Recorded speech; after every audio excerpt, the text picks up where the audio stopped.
started.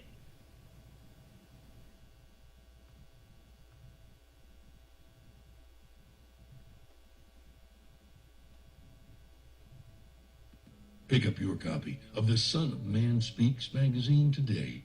With the Son of Man Speaks magazine, you'll receive automotive tips, wholesome recipes, financial advice, and most importantly, a true understanding of the Word of God.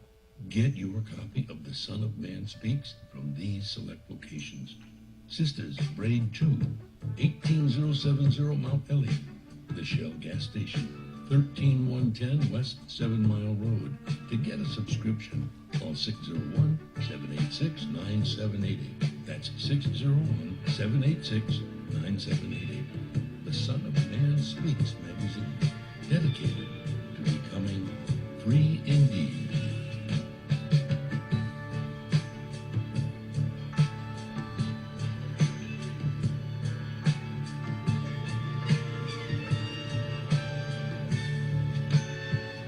Attention, brothers and sisters, viewers and listeners, now available. Your Son of Man Speaks magazine digital subscription. Your digital subscription to the Son of Man Speaks magazine will also include our monthly e-newsletter, both delivered to your inbox. If you have any questions regarding the digital magazine subscription or digital newsletter, you may send an email to shabazprinting@thenewnationofislam.com. That's shabazprinting@thenewnationofislam.com.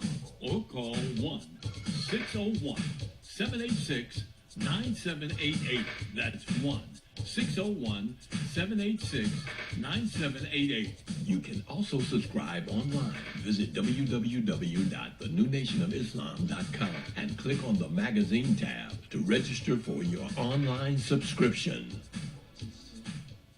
We would like to invite you to help support the efforts of the Unity and Rebuilding Fund. Visit the website at www.unityandrebuildingfund.com. That's www.unityandrebuildingfund.com. We often hear how we need to work together to rebuild the city, and we're actually doing it. You can make online donations and click on links to track the progress of the Unity and Rebuilding Fund. And for more information, 313-868-0000. It's a local number. Again, 313-868-0000. Support the Unity and Rebuilding Fund. To make your online tithes, offerings, donations, gifts to the Son of Man through Cash App, make your payment to $New Nation of Islam. That's $New Nation of Islam. Or call 601-786-7056. 601-786-7056. Murray, out of the pocket. 7 seconds. 6 seconds. Murray, here's the downfield. Oh, man, the power's out again.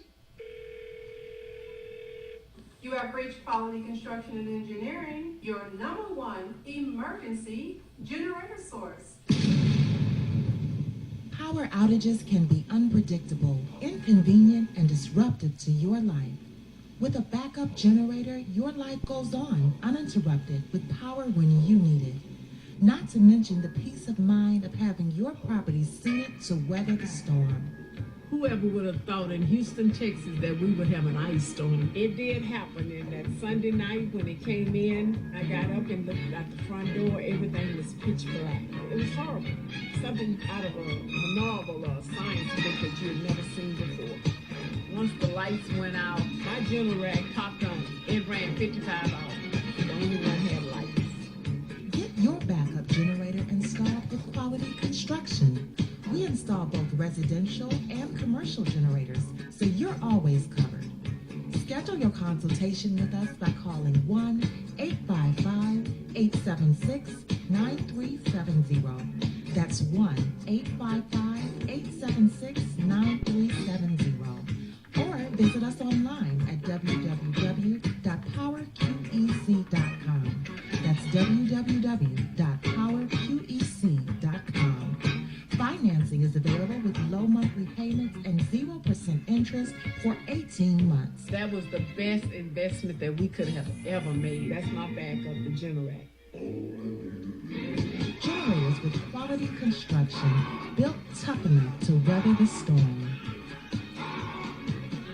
Capital Area Homes offers a variety of services catered to your land development needs. We offer landscape design, residential design, land planning, mapping and consulting services, and more. We have over 20 years of design and land planning experience.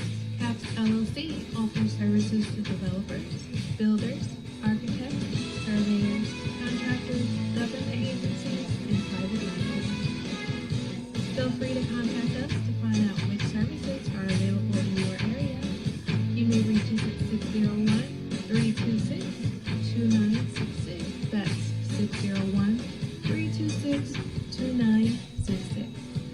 You can also visit us on the web at www.capsllconline.com. Let us put on our green hats to serve your land development needs. I just used your other one though today because it was, look, it did 2 drips and I was like, oh, I can use my umbrella. My homegirl was talking about it. I'm like, don't talk about it. With our umbrellas, our customers are turning a drab day into a fab day. After all, representation matters. In other words, rain or shine, we've got you covered. Introducing Designs by Deej, your one-stop gift shop for all things handmade and unique.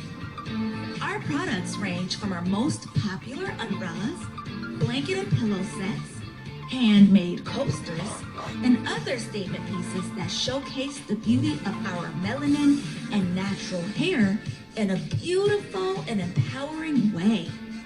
You can find our brand at the sister shop locations in New Jersey and Atlanta, Georgia, or you can visit our website, www.designsbydeej.com.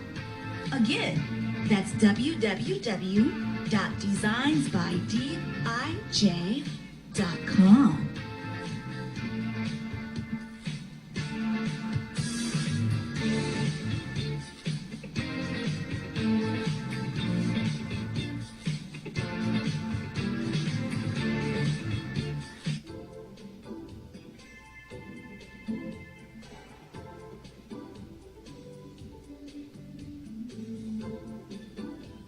Are your clothes coming apart at the seams? Universal Seamstress and Tailoring has got you covered. At Universal Seamstress and Tailoring, we specialize in a wide variety of alterations and transformations to make and keep your clothes looking and fitting their best. From hem jobs to downsizing suits and dresses for a perfect fit to replacing zippers and buttons, Universal Seamstress and Tailoring is your one-stop shop for clothing maintenance. Also, do you have a logo for your clothes you'd like to wear? Universal Seamstress and Tailoring can put it there. That's right. At Universal Seamstress and Tailoring, we not only do alterations, but embroidery as well. Shirts, pants, coats, hats, even bags. If you can wear it, we can embroider it. So remember, whether it be alterations or embroidering you need, Universal Seamstress and Tailoring has got you covered. Universal Seamstress and Tailoring is located at 1404 Main Street, Fayette, Mississippi. Come and see us or give us a call at 601-786-0540.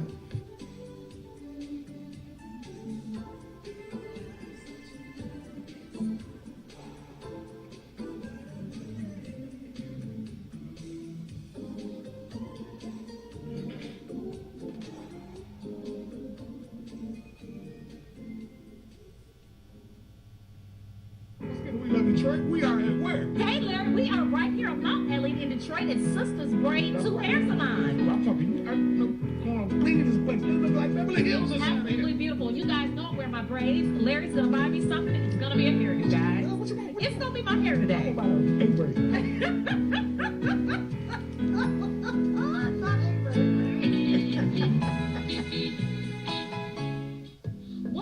Welcome to this week's edition of We Love Detroit. I am on Detroit's east side at Sisters Braid 2, a beautiful hair salon. I am here with the CEO, Miss Crystal. How are you today, Miss Crystal? I'm good. Thank you. I am so excited to be here. Everybody know I love my hair and I love my braids. Typically, you guys know, but you have to tell us, how did Sisters Braid 2 get started? We started Sisters Braid 2 in 2009 in order to bring back some experience and quality and great customer service to this craft that I love so much. Yes, wonderful. And it's so clean and professional. And I have such a warm feeling when I come in. It's beautiful in here. It's decorated so beautifully.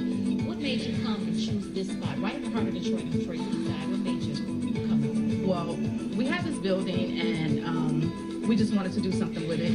It's a collective effort from the New Nation of Islam. And we came in and they allowed me to decorate it and set up like I wanted to. And that's how we got started with that. Now listen, not only do you guys do braids, because that's what's in the title, but you don't only do braids, you do all hair care here, right? Yes. Let's talk about some of the other services you offer. Yep, so we offer all phases of braids, but we also offer natural styles like two-strand twist, scalp twist, men's braids, children's braids, press and curls. The only thing we don't do is typicals. Oh, yeah. Perfect. And you know what? That's really important for all year round. And it's so huge now. It's been about protective styles for our hair, not just for the winter months, but all year round. It is important to protect our hair the best we can. And you do all styles for that. So I love that. But let's talk about an important product that you have, a really well-known product. Let's talk about Okay, right. That's our Sister Shea oil. Yes, it's loaded with 10 to 12 great natural oils, aloe vera, shea butter, grapeseed oil, rosemary. So all those things that soothe the scalp while you're in braids, or even if you're not in braids, those things are going to hydrate those coils. I love it. And keep your hair healthy. And it's done really well, right? You've been on some really well-known shows, right? Yeah, we've been on Live in the D.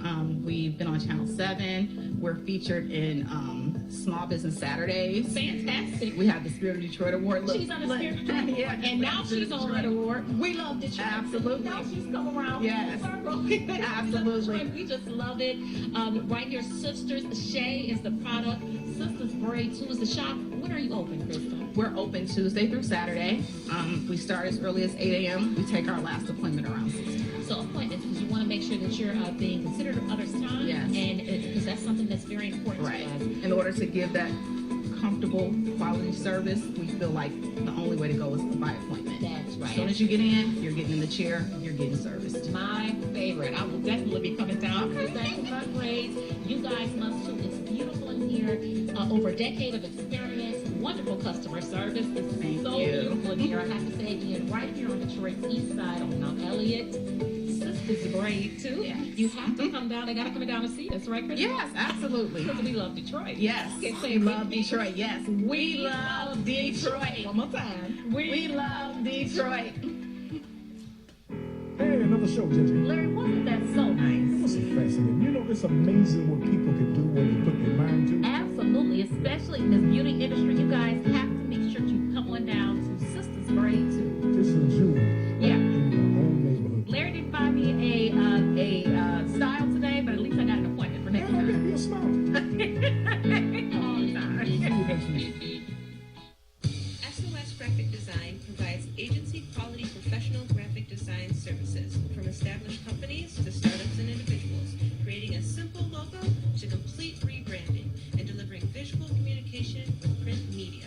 Everything SOS Graphic Design does has a single unifying objective: to set your business apart. We are at your service. Call 313-342-2166. That's 313-342-2166 or online at www.sosgraphicdesigns.com. The views and opinions expressed on the following show are not necessarily the views and opinions of WHPS, its affiliates, management, or sponsors.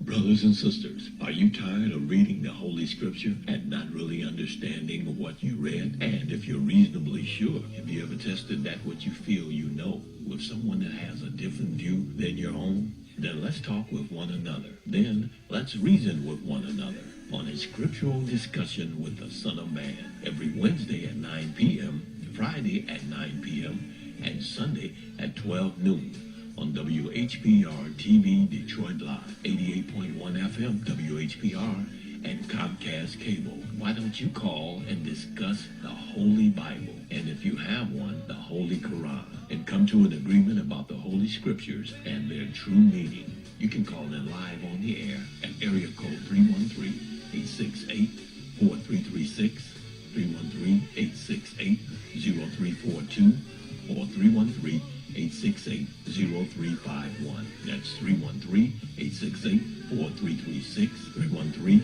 313-868-0342, or 313-868-0351. And now, let's go live with a scriptural discussion with the Son of Man.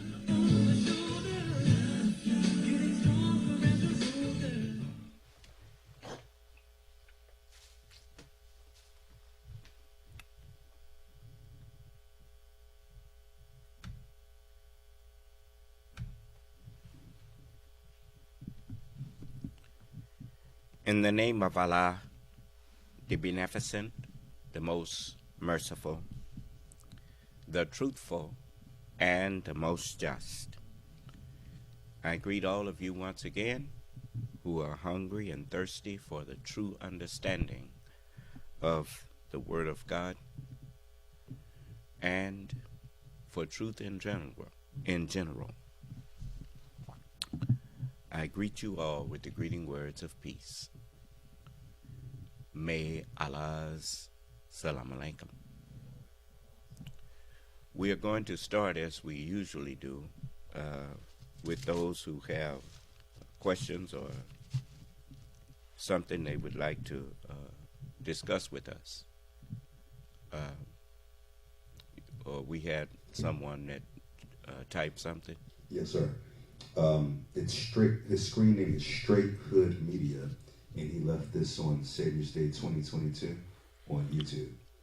And he says, "First and foremost, I come in peace. Knowledge to all the gods and earths that come after me. I see this as the new nation of Islam, flying the American flag to the right of the NNOI flag. Elijah Muhammad never flew the USA flag in the way Prophet Noble Drew Ali did. So my question is, what landmass does the NNOI flag represent? The flag to your left should represent the land of your descent."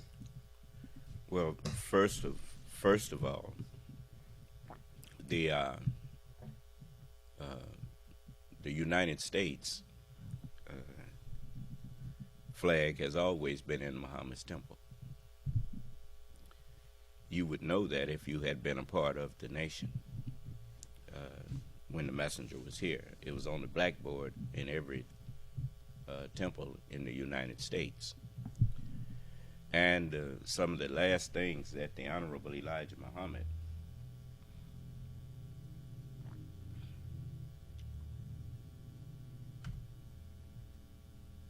let's see here.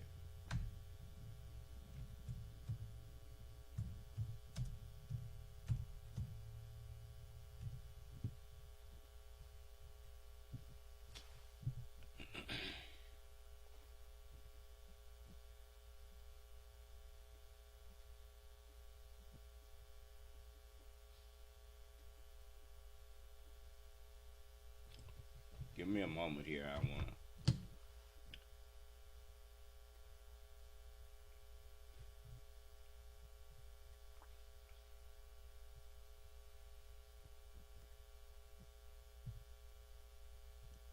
want to try to let you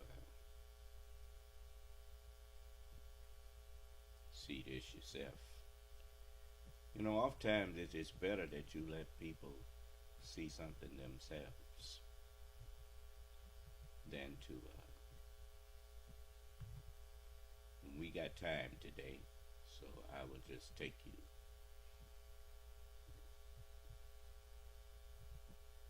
to the messengers.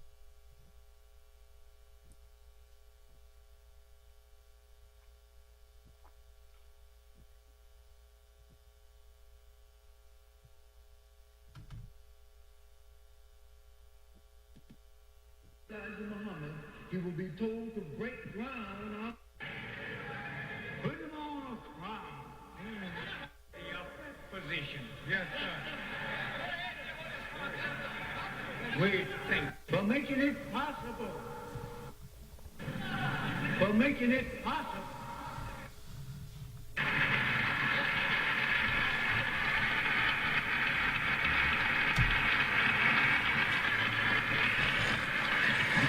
We want to thank the Chicago white people for making it possible for us to obtain the country club, for making it possible for us to get in such position where we can prove ourselves worthy of that position. Yes, sir. We thank them.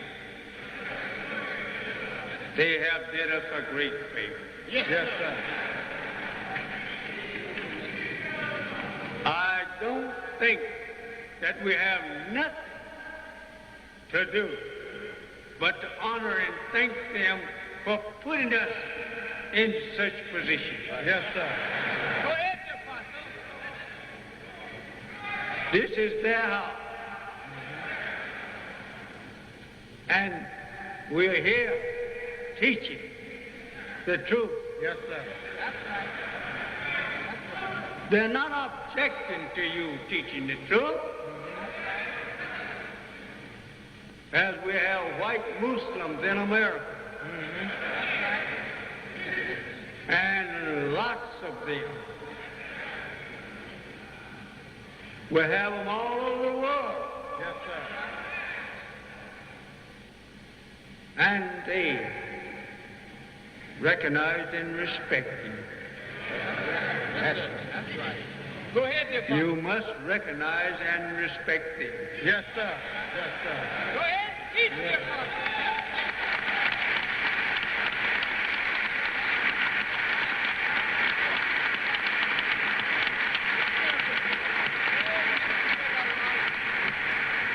You don't disrespect people that is trying to respect you.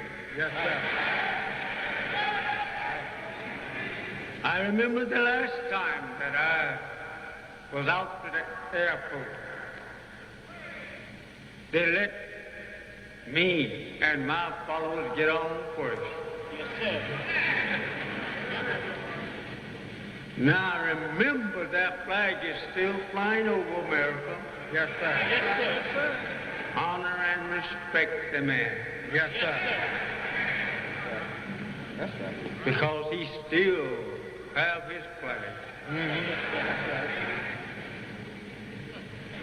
There's much that can be interchanged between them and us.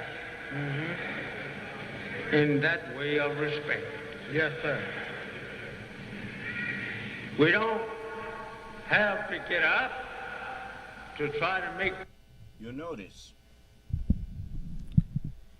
he spoke of the flag and he said that we should honor and respect the man because he still has his flag. And then he said there is much that can be interchanged between them and us in that way of respect. We live in the United States. I've explained this to many of you before, but I assume you are a new person coming in here, so I will explain it to you again. How can you live in this man's country, in his, and want him to respect you raising your flag, but you don't respect his flag? Explain to me how we could demand respect for ours if we won't respect his.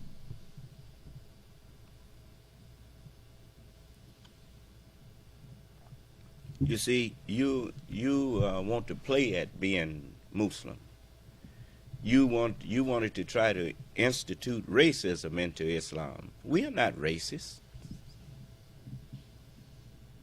Islam's major doctrine is, as you would men do unto you, do ye also unto them. And as far as asking me what land do our flag represent, do you know of any land that the sun, moon, and star don't fly over?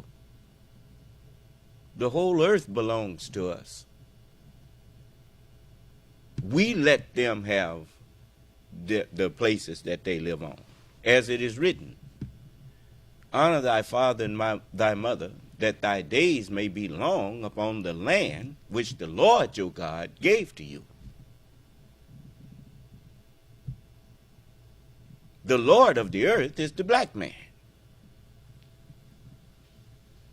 We made white people, we made yellow people, and we made brown people from the life germ or semen of black people. They are all Semitic people. So don't try to make judgments without knowledge, brother.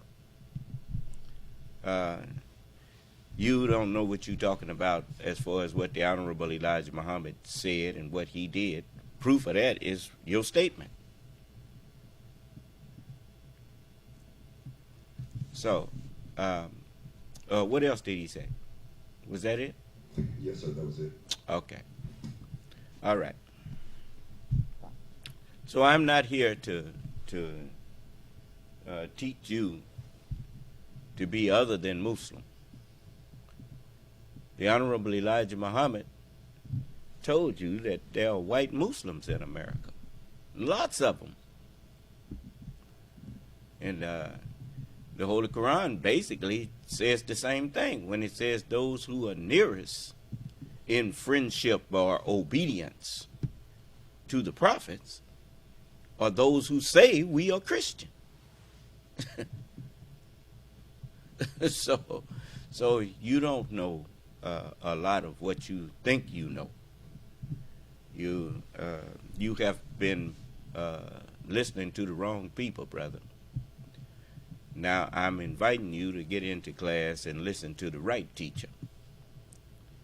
And that's the one standing here talking to you. The one who don't run away from people who disagree with him. The one who don't feel that he got to put you out simply because you want to question him. That's me.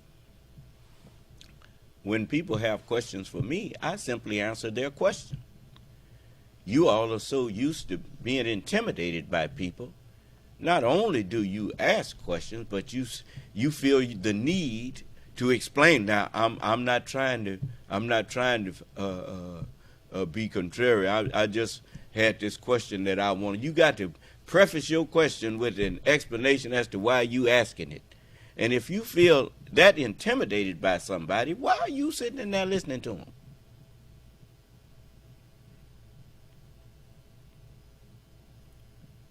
You notice, you didn't feel intimidated to come in here and ask me that. It's because when you look at the way I teach, you know you have nothing to be afraid of as far as learning what I'm teaching.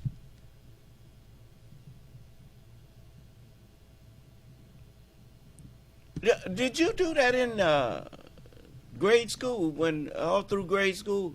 Whenever you got ready to ask a question, you explained why you was asking it? Or did you just raise your hand and ask a question? Then where did you get this practice at? That the reason I'm asking you this is such and so and such and so.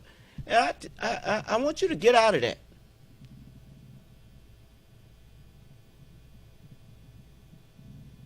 If the person put themselves out there as a leader or as somebody to teach you something, then why do you need to explain to them why you asking a question that they just put in your mind?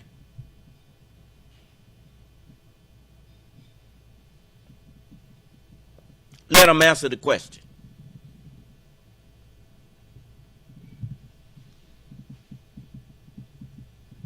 So, So if you have a question for me, you just ask your question. If I can answer it, I will. If I can't answer it, I'll tell you I don't know. And I'll try to find out for you. Do you understand? I don't think it's a I don't think it's a badge of dishonor for me to say I don't know. Because in the first place, there's no person walking around on this planet that knows everything about everything. There's no, even God himself, when he got ready to judge Sodom and Gomorrah, he sent the angel. He sent angels there, and they said, I'm going to Sodom to see if the cry of it is as bad as I've heard. Do you understand? So he wouldn't have had to go down there to see that if he had already known. Do you understand? God does not mean that you know everything. God means knowing how to find out what it is that you don't know, how to find out what you want to know. You see? That's why somebody like Jack Smith,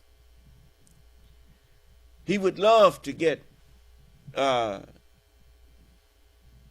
Trump and Mike Meadows and all of them on the witness stand to find out what he don't know. Do you understand? But they scared to get up there because they know he knows how to find out what he don't know. I didn't hear you. Well, that's why people are afraid to talk to me. Because I know how to ask questions that will tell me what I want to know. Do you understand? Sometimes a question that is asked does not actually require an answer. It requires an observation. Do you understand?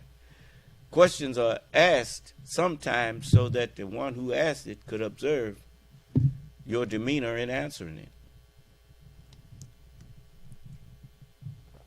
You see? So it's many reasons to ask questions. It's not always because you want to know the answer to the question. You may want to know the answer to something else that getting that answer will tell you more about who you're talking to. Do you understand? It's just like the lady asked the messenger once, what is love? What do you consider love to be? And, the messenger answered her question the way she asked it. And, but she called herself testing the messenger on the Bible. Do you understand? And so that was the wrong thing for her to be in there trying to do. Because, the Honorable Elijah Muhammad was God's servant. He wasn't her servant. Do you understand?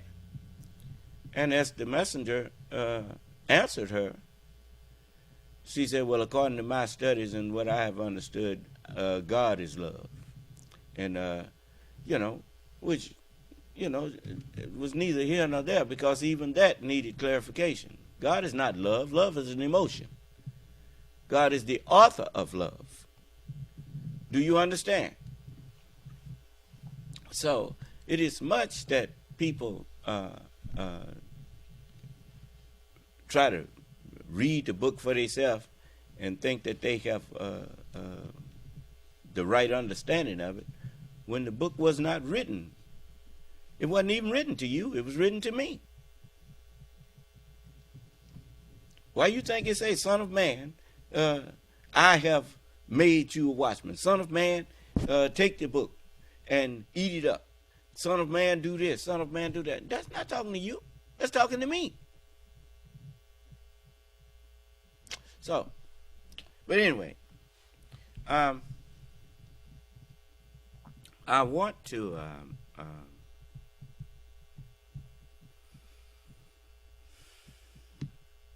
give all of you who may have something you wanted to ask me before I,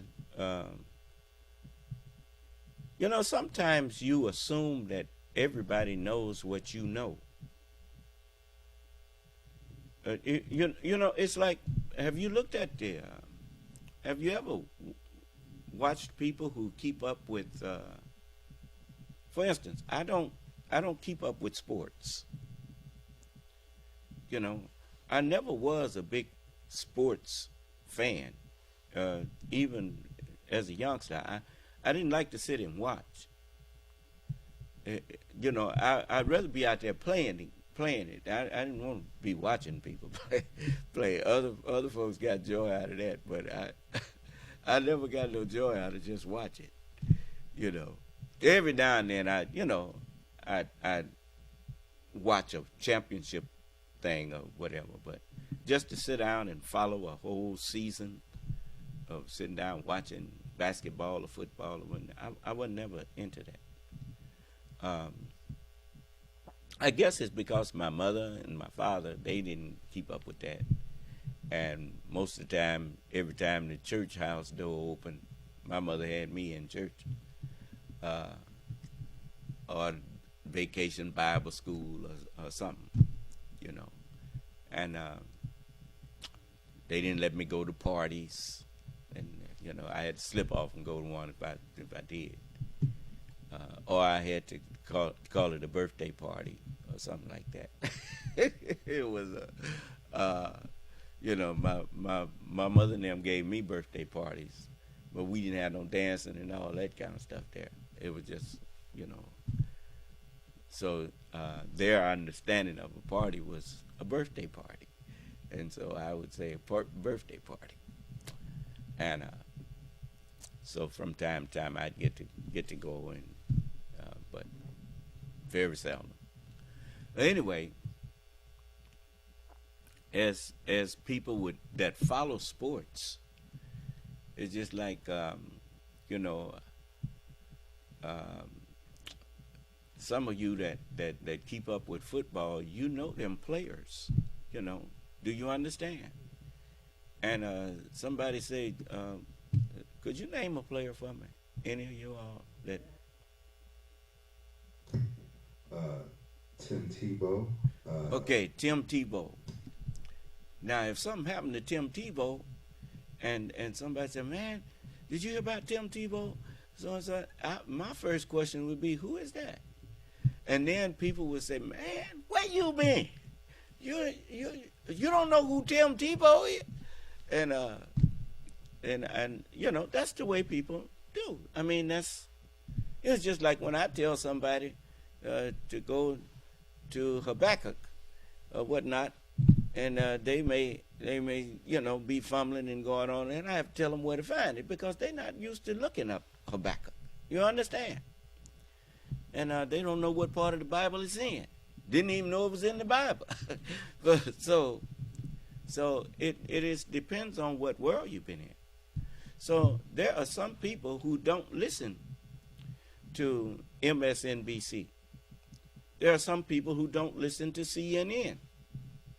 There are some people who don't listen to, I've walked in some stores before and saw Fox News on, or saw, and this is in Natchez and different places, and these people, they pick the news that they want to listen to. And so much of what was newsworthy, they didn't get because it condemns people that those stations or whatnot want to support. Do you understand? And so you have to be careful where you let people put blinders on you. It's like going in court. Now here the public. Remember now, you call this the court of public opinion. Well, if the masses of the people are the court of public opinion, then how just of a decision can the court of public opinion make if they only hear one side of the views? If they only hear one, if a lot of evidence is missing? Do you understand? George Washington said, since this is a purely elected government, he encouraged, I don't want to paraphrase him.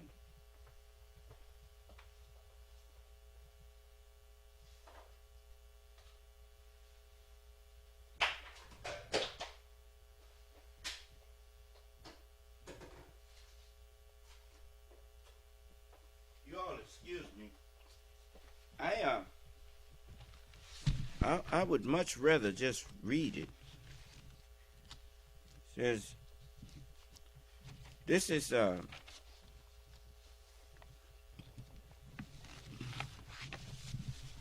from George Washington's farewell address. And he, when given this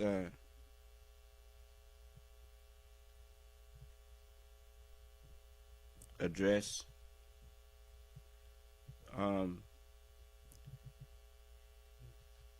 it was done in humility,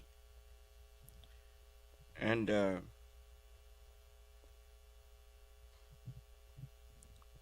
it was spoken from his heart as a citizen of who had served his country, served his nation when called upon to do so. And you know,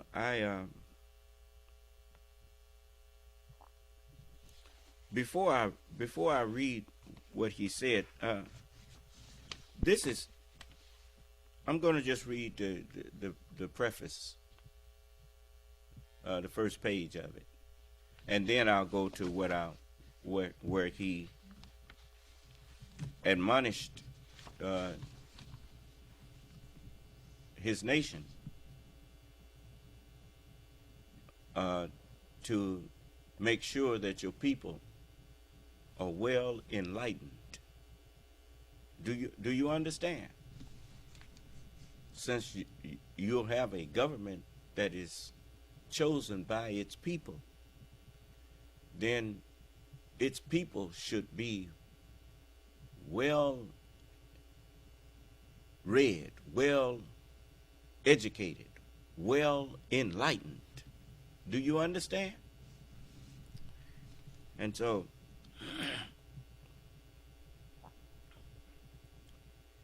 I think that idea started with King George. Not King George, King James. King James saw that the clergy was abusing their authority due to the ignorance of the masses of people of what was in the scriptures. You see,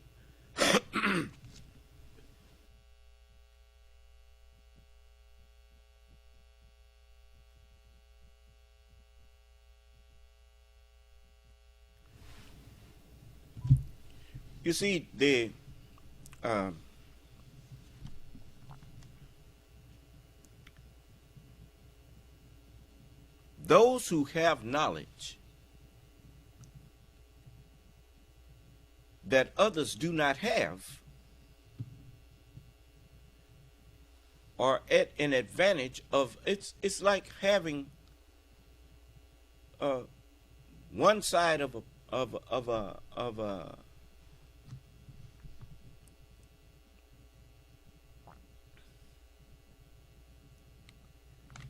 it's like having a professional basketball team going up against a sandlot team that know nothing but going to the hoop but don't know the rules of the game. Do you understand? the person with the knowledge is the master over the person who has none.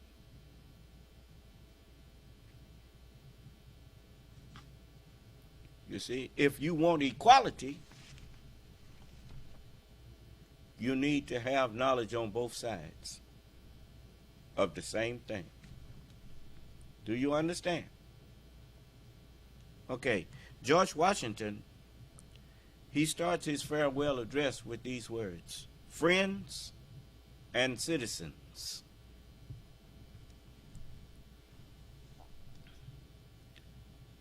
There again,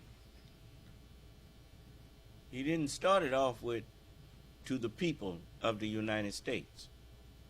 See, the people, the way it's used in the preamble and whatnot, you know good and well that every person in this country didn't sign off on that "we the people" thing.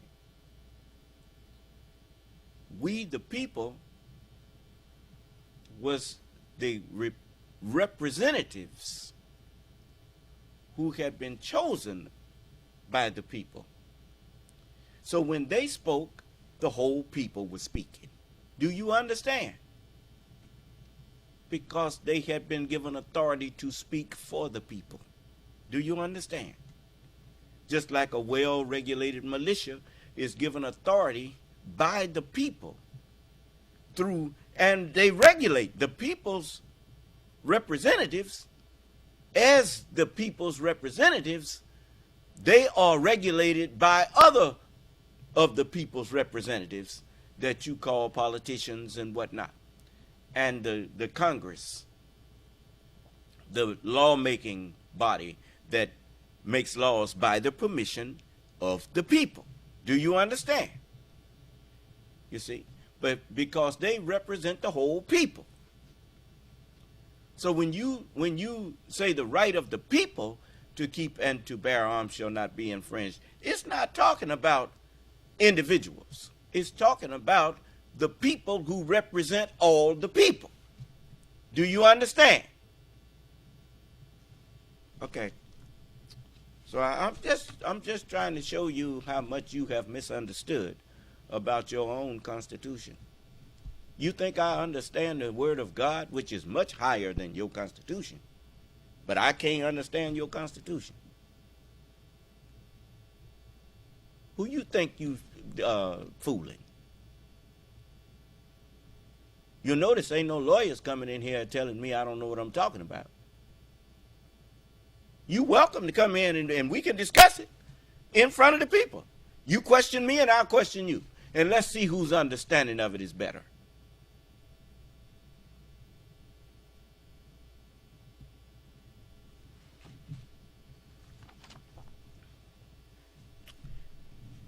Friends and citizens, the period for a new election of a citizen to administer the executive government of the United States being not far distant, and the time actually arrived when your thoughts must be employed in designating the person who is to be clothed with that important trust. It appears to me proper, especially as it may conduce to a more distinct expression of the public voice, that I should now apprise you of the resolution I have formed to decline being considered among the number of those out of whom a choice is to be made. Here's a man who had the highest trust and power in the land declining to continue to possess that power. Huh? I beg you at the same time to do me the justice to be assured that this resolution has not been taken without a strict regard to all the considerations appertaining to the appertaining to the relation which binds a dutiful citizen to his country. You notice it didn't say the right of citizens to keep and to bear arms shall not be infringed. It says the right of the people. Did you hear that? Okay. And that in withdrawing the tender of service, which silence in my situation might imply, I am influenced by no diminution, no diminishing of zeal for your future interests, no deficiency of grateful respect for your past kindness, but am supported by a full conviction that the step is compatible,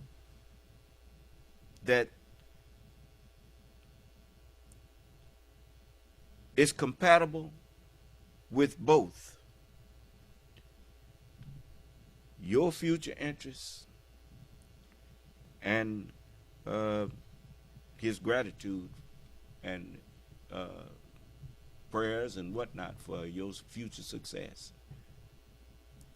George Washington was letting his country know that it was time for him to pass the baton. Do you understand? Not for the country to cease, but for the idea of this country and what this new government was to be about. He was setting the standard. Do you understand? The acceptance of and continuance hitherto in the office to which your suffrages have twice called me have been a uniform sacrifice of inclination to the opinion of duty and to a deference for what appears to be your desire.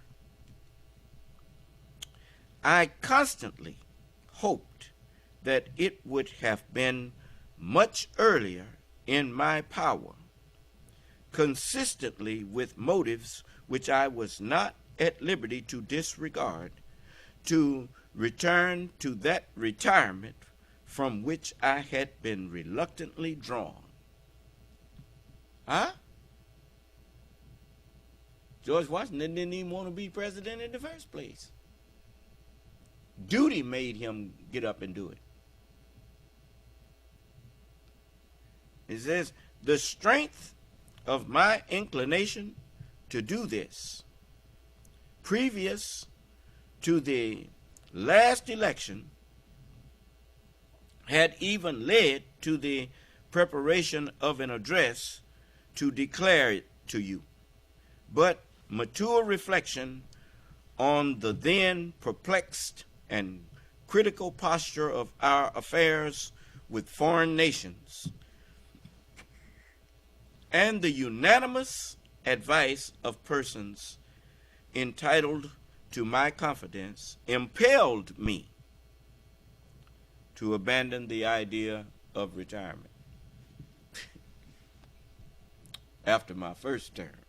That's what he was saying. I rejoice that the state of your concerns, external as well as internal, no longer renders the pursuit of inclination incompatible with the sentiment of duty or propriety, and am persuaded whatever partially may be retained for my services, that in the present circumstances of our country you will not disapprove my determination to retire. The impressions with which I first undertook the arduous trust were explained on the proper occasion.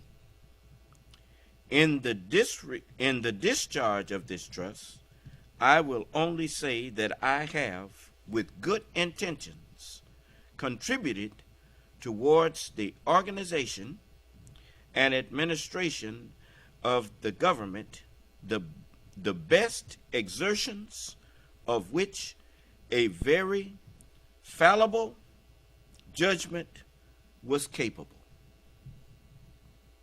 Not unconscious in the outset of the inferiority of my qualifications, experience in my own eyes, perhaps still more in the eyes of others, has strengthened the motives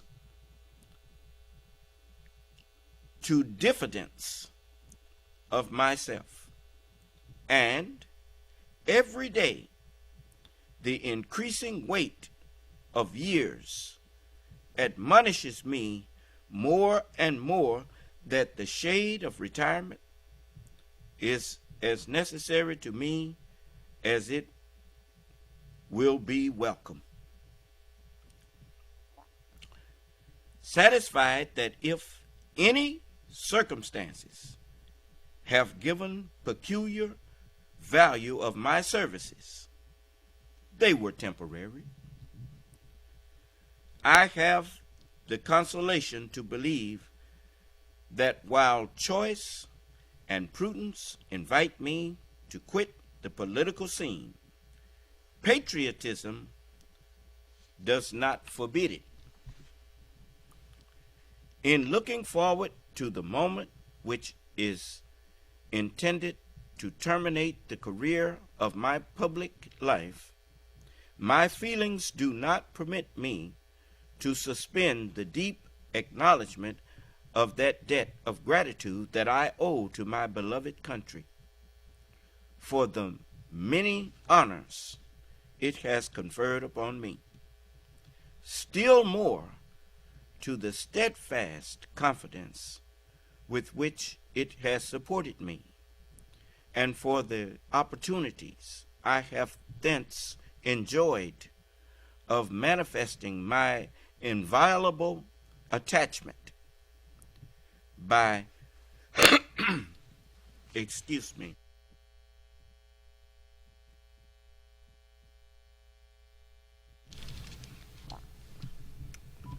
my inviolable attachment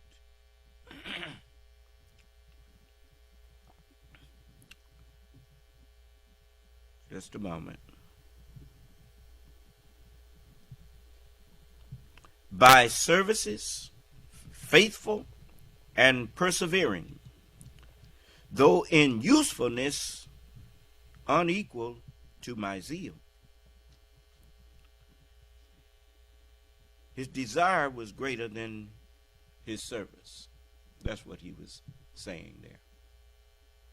I wished I could have done more. If benefits have resulted to our country from these services, let it always be remembered to your praise. I know what he meant by that, because I remember in the Bible, Jesus, it was said he could not do many miracles there because of their unbelief. Do you understand? And so George Washington knew that he could not have been successful if he didn't have the support of those who were willing to put aside their will to do what he wanted done. Do you understand? Just like you all who follow me.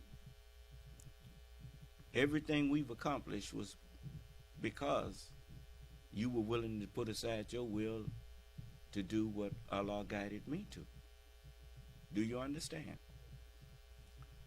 So, he said, let it always be remembered to your praise and as an instructive example in our annals, meaning in our histories, that under circumstances in which the passions agitated in every direction were liable to mislead amidst appearances sometimes that were not clear, dubious, vicissitudes of fortune often discouraging in situations in which not unfrequently want of success has countenanced the spirit of criticism. You know, just because an effort fails does not mean that it was a bad effort and that it should not have been attempted. There's an old saying, nothing beats a failure but another try. If it was worth doing the first time, if it was worth attempting and putting your work behind it, if you don't succeed, analyze why you failed, and if it was worth doing, then it was right to do. And if it was right to do, it will eventually be successful. Do you understand? But there is no right way to do something that is wrong. I don't care how many times you try it. It will never turn out right because it's wrong. Do you understand? All right. The constancy of your support was the essential prop of the efforts. That's the truth. I bear him witness. Without your constant support, there would have been nothing to prop up the efforts that I was trying to do here with you and for you.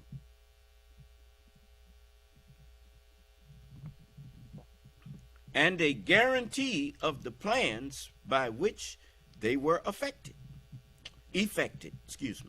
profoundly penetrated with this idea.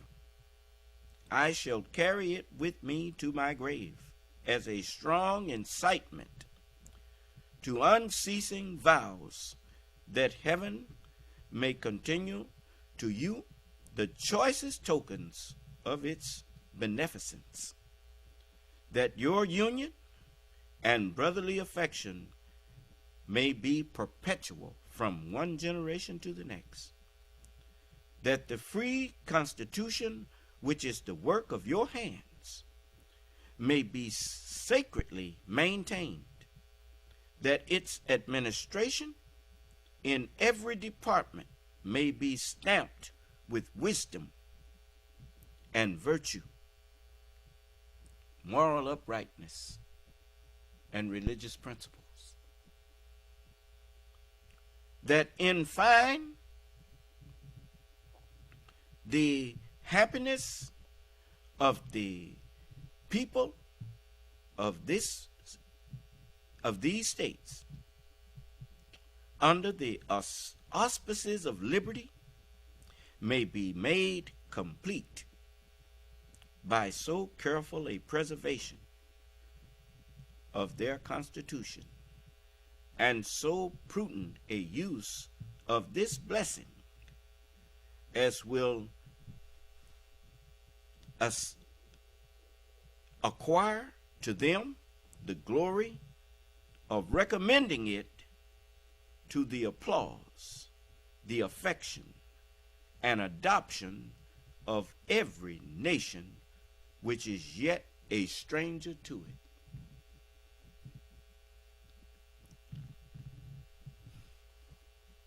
Dictatorships do not want the glory of your constitution to actually be seen. because it would do away with dictatorships all over the earth.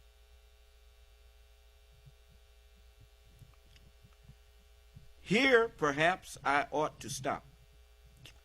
But a solicitude for your welfare, which cannot end but with my life,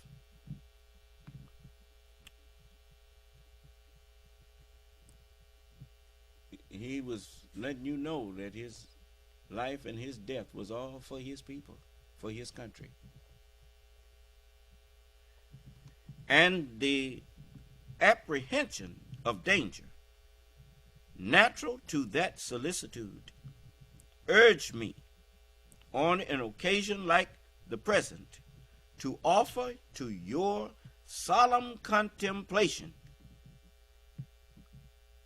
and to recommend to your frequent review some sentiments which are the result of much inner thought,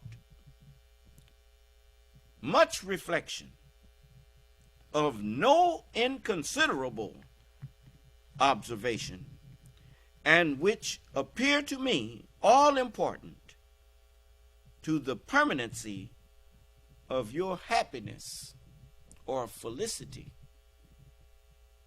as a people. These will be offered to you with the more freedom as you can only see in them the disinterested warnings, no personal secret ambitions, the disinterested warnings, no politics involved in this, the disinterested warnings of a parting friend. That's how George Washington wanted you to remember his farewell address.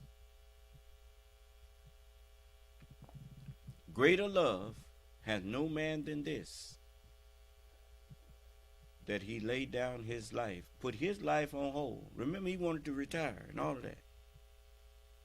But he laid down that life because he was called upon by his country, and he answered the call in a time that they thought or felt that they needed him. Do you understand?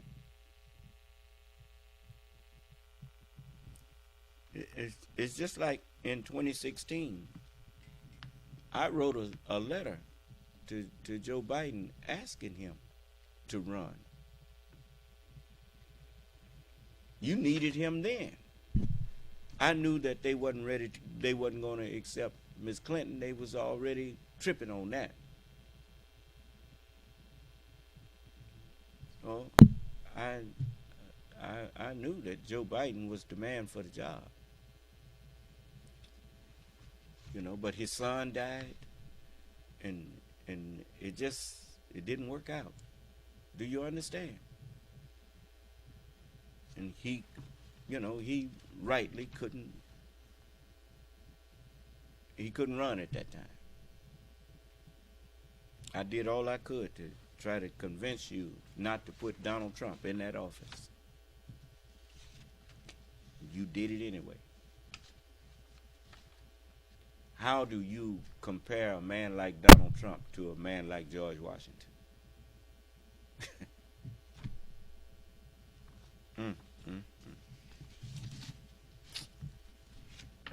That's a shame. But I want you to finish hearing the messenger, because he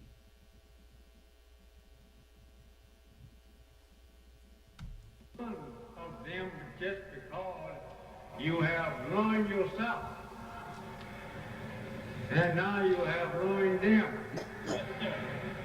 That's right, dear Apostle. Just remember, yes, sir, that they show you respect after you have ruined yourself. Oh, just a moment. I almost forgot why I read his opening there. You all, please pardon me.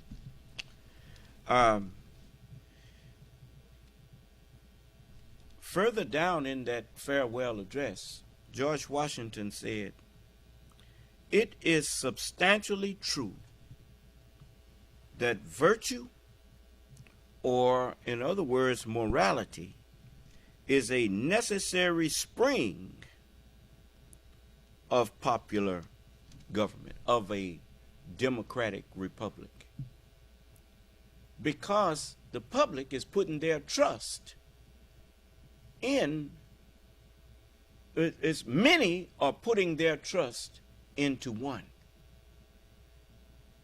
who goes up and represents them." Do you understand? When people trust you, I remember Muhammad Ali said that the Honorable Elijah Muhammad taught me to always look out for people who look up to me. Do you understand? Don't never take misadvantage of them. Don't lie to them. Don't, people who trust you, they will believe what you tell them. Even when they don't know anything about it, but what you saying.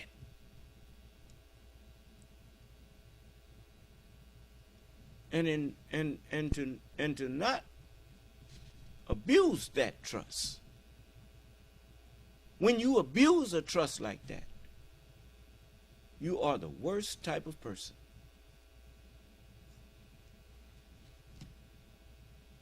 So, it says, "It is substantially true that virtue or morality is a necessary spring of popular government. The rule indeed extends with more or less force to every species of free government. Who, then, that is a sincere friend to it, can look with indifference upon attempts to shake the very foundation of the fabrics thereof?" When a person gets in front of you and tells you it's okay, this is a person that's leader, that is in high office, and they get in front of you and make lying and fraudulent acts fair seeming to you, they are destroying the very fabric of your society. His next statement was, promote then, as an object of primary importance, institutions for the general diffusion or the general dispensing, giving out of knowledge in proportion as the structure of a government gives force to public opinion. Here we have the court of public opinion. Then it is essential that public opinion should be enlightened. You notice, even though the earth is always dark and always light,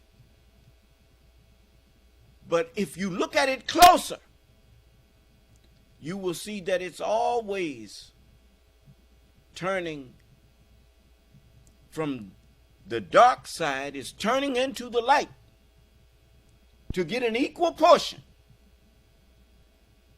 And the light is giving way, the light side is giving way so that that dark side can be bathed in the same light that the side that was in the light was bathed in. And so the earth is steadily turning in and out of the light,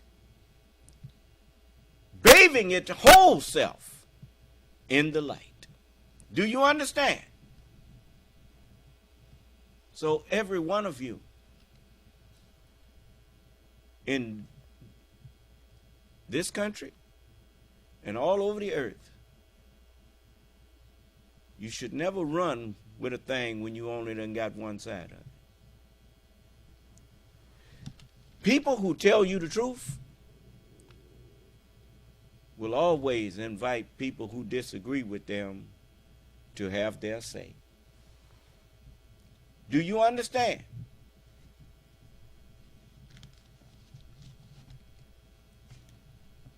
Now, the understanding of having your say is this. You notice in court it works like this. Both sides get to put on their case. But the minute one side offers something that is improperly offered, especially when it have been no foundation, or it is something that was not made known to both sides in discovery that was going to be presented, they object. Do you understand? On the other hand, the cross-examination, the way you do it in your courts, is not a real proper cross-examination, because it requires too much memory on the side that you are arguing against. When a false statement is made,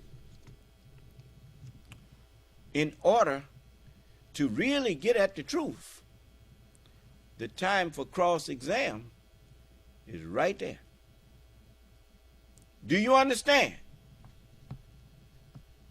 Because if the attorney does not remember that,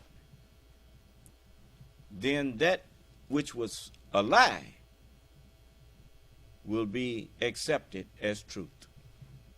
That's why when people come in here, I give them the same courtesy that I enforce upon them to give me. If I say something that you feel is questionable or erroneous, the time to stop me is right there. Right there. And say, hey, where you get this from? Do you understand? So when you say something that's erroneous, I'm not going to let you come in here and flood the airways here with a bunch of false statements. No. The minute you say something false, I'm going to stop you. Or something that I believe is false, I'm going to demand some proof of what you just said. Do you understand? And if you would do like me, you wouldn't have to get stopped. Because as I'm sharing something with you, I'm proving it as I say it.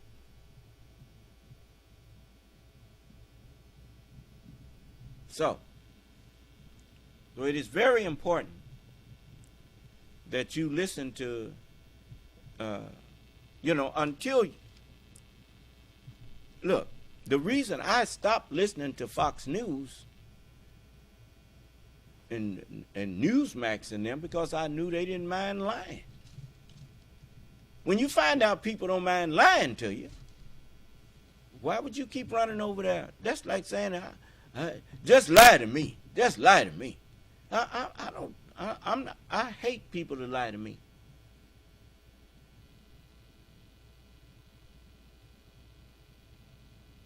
Be telling me what you think I want to hear. Tell me the truth. Because that's what I want to hear.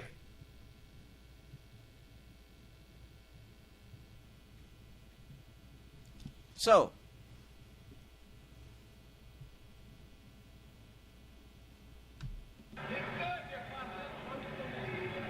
show them respect too.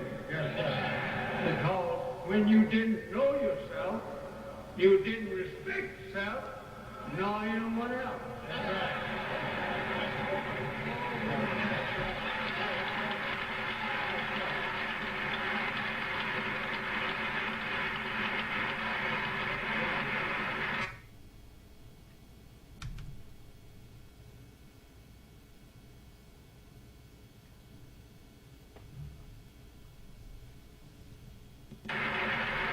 We used to disgrace ourselves and them too. That's right. Because we didn't know ourselves. That's right. But now we respect ourselves and we respect them. Yes, sir. Praise be to God. Yes, sir. You go out there disrespecting the honor of this land. They are done as long as they're in power. Yes, sir. I think you will be showing disrespect for the high honor that has been conferred on you. Yes, sir. And me, by God. Yes, sir. Thank you, dear Holy Apostle. Yes, respect everybody. Everybody will respect you. Right. you don't on the one hand call the white man the devil and then you go out there and act like him. So what that make you?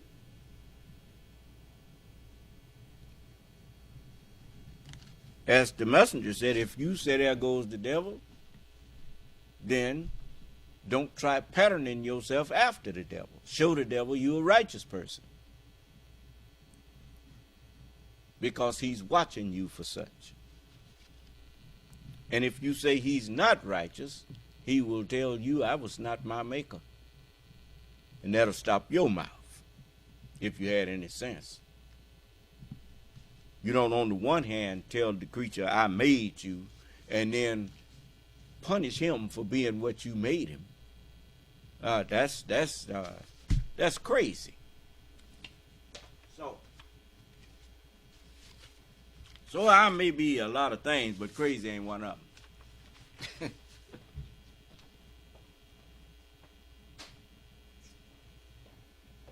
So I'm here to teach you the right way. We are here to build a holy city, not a copy of what's already here. We are here. It's just like I ask people all the time, you in such a hurry to burn this down. And then I ask you, well, what do you have to replace it with? And I notice it gets very quiet. Nobody have no. What type of government do you have to replace this democratic republic here? This grand experiment that they have here. What do you have better to replace it with? You done already tried dictatorships. It came into existence getting out from under a dictator. So now a king. Now you tell me what you got that's better.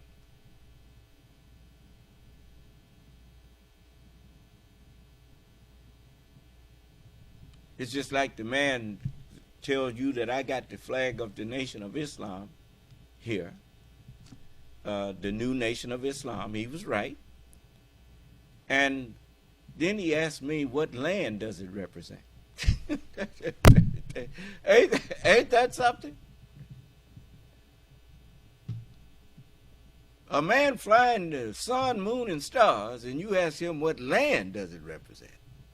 that's pretty rich there. Do you know of any land or any planet that the sun, moon, and star don't fly over? The whole universe is mine. I don't know. You backwards, man. I am the first and the last.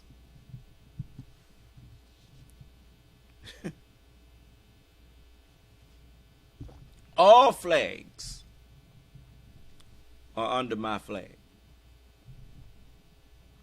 I could just as well have every flag on the planet lined up around me, and none of them can claim equality with my flag.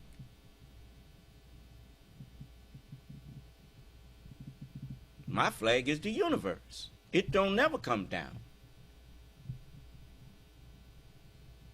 Everybody else, they got a little piece of what's in my flag in theirs, but they don't have the authority that mine has. I can judge them. They can't judge me.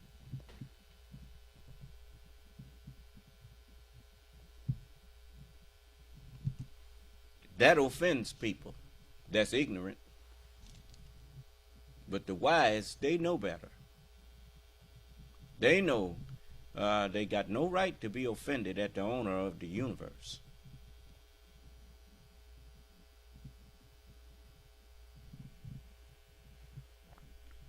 Now, I want you all who accusing Fonnie Willis, District Attorney Fonnie Willis,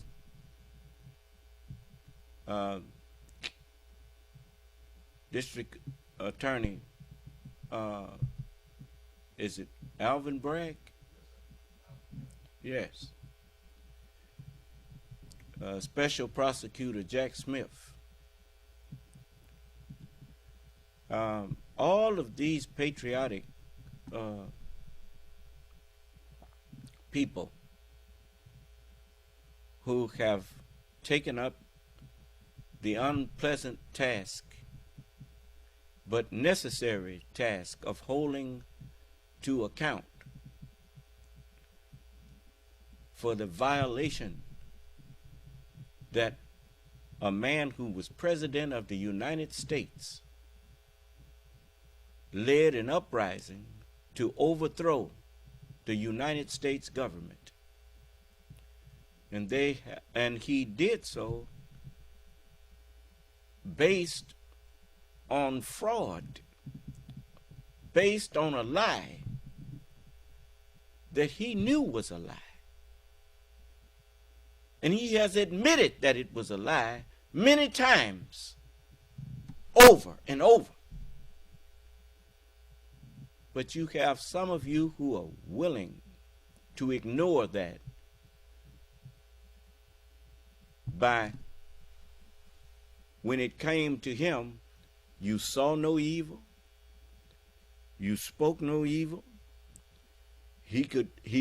As far as you was concerned, he couldn't speak no evil, and you didn't hear it or nothing. But you were making judgments. How can you make judgments if you wouldn't hear the evidence? So I want you to hear the evidence, hear some of it that you may not have heard before from some of these other Fox News and Newsmax. Well, hear this. Mr. President, everybody is on the line, and just so, this is Mark Meadows, the Chief of Staff, just so we all are aware, on the line is Secretary of State and two other individuals, Jordan and Mr. Germany. With him, you also have the attorneys that represent the president, Kurt and Alex, and Cleta Mitchell, who is not the attorney of record but has been involved, myself, and then the president. So, Mr. President, I'll turn it over to you. Okay, thank you very much. Hello, Brad and Ryan and everybody. We appreciate the time and the call. So we've spent a lot of time on this, and if we could just go over some of the numbers, I think it's pretty clear that we won. We won very substantially, Georgia. You even see it by rally size, frankly. We'd be getting 25,000, 30,000 people a rally, and the competition would get less than 100 people, and it never made sense. But we have a number of things. We have at least two. Did you hear that coming out of the mouth of the man who lost an election, talking about it? Based on his rally sizes, he won.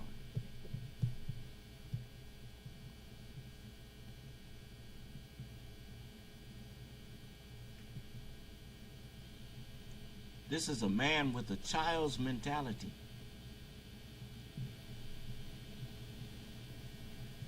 Just listen. Now, I'm gonna try not to just keep stopping it. I want you to hear for yourself. Where did Brother Jamar go? Huh? Anywhere from 250 to 300,000 ballots were dropped mysteriously into the rolls.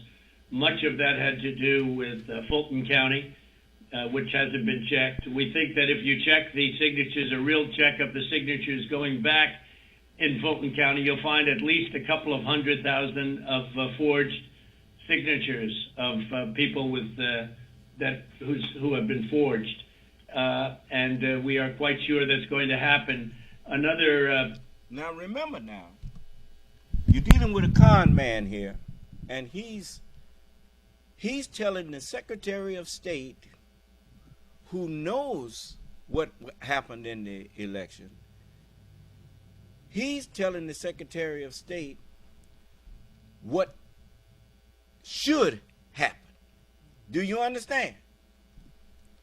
He's giving him some lies to present to justify overturning the election. And the Secretary of State I know he's sitting there, him and his attorney sitting there just flabbergasted.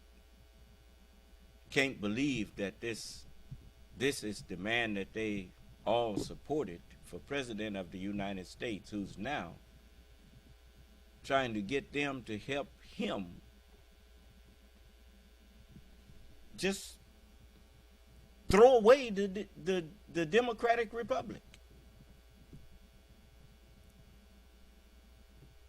So, I want all of you to pay good attention. I think I'm gonna slow the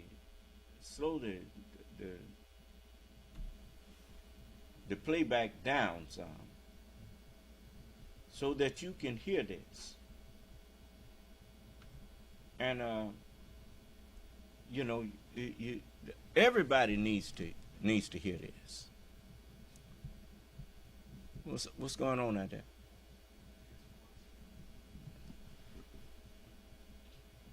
Okay, because I know more than likely on Truth Social and some of these other places, they ain't played this.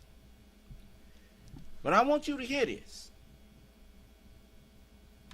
They're a tremendous number. We're going to have an accurate number over the next 2 days with certified accountants. But an accurate number will be given, but it's in the 50s of thousands.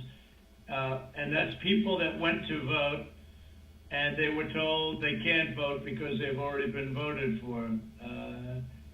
And it's a very sad thing. They walked out complaining, but the number is large. We'll have it for you, but it's much more than the number of 11,779. That's the current margin is only 11,779. Brad, I think you agree with that, right?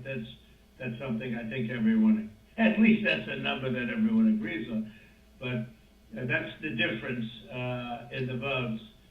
But we've had hundreds of thousands of ballots that we're able to actually, will get you a pretty accurate number. You don't need much of a number, because the number that in theory I lost by the margin would be 11,779.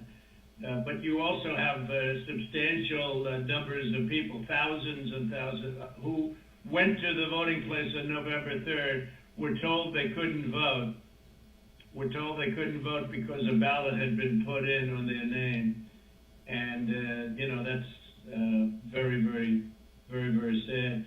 We had, I believe it's about 4,502 voters who voted, but who weren't on the voter registration list. So it's 4,502 who voted, but they were not on the voter registration roll, which they had to be. You had 18,325 vacant address voters. They had no, the address was vacant, and they're not allowed to be counted. That's 18,325. Smaller number, you had 904 who only voted where they had just a PO, a post office box number. And they had a post office box number, and that's not allowed. We had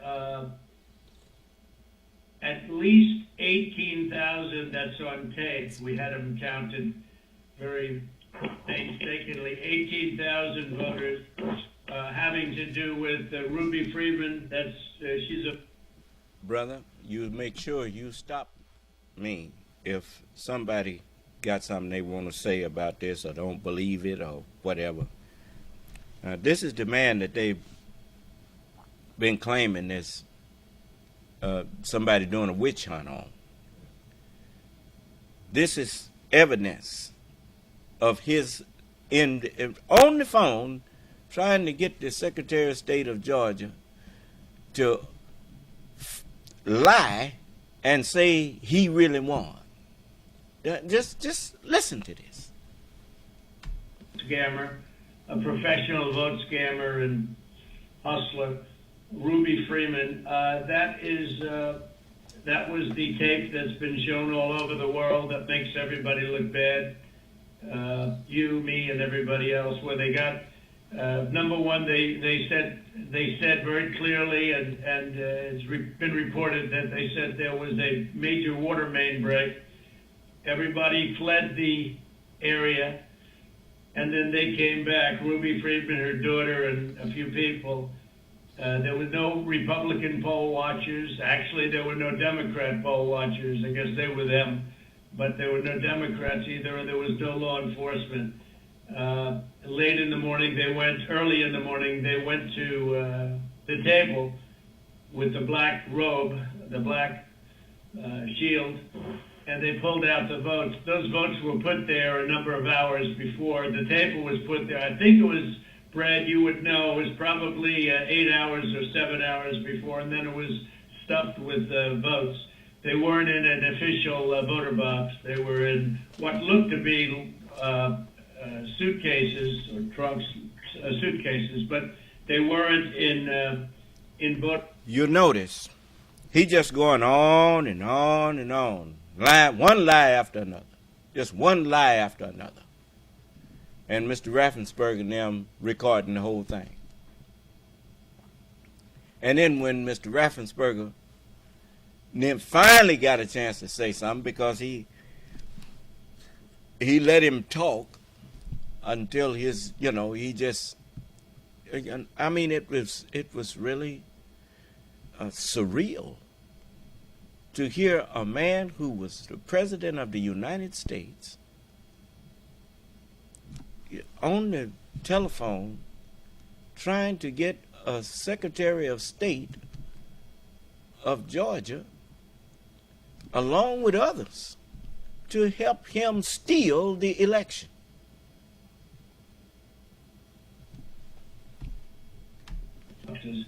The minimum number it could be, because we watched it, and they watched it certified in slow motion, instant replay, if you can believe it, but they had slow motion and it was magnified many times over.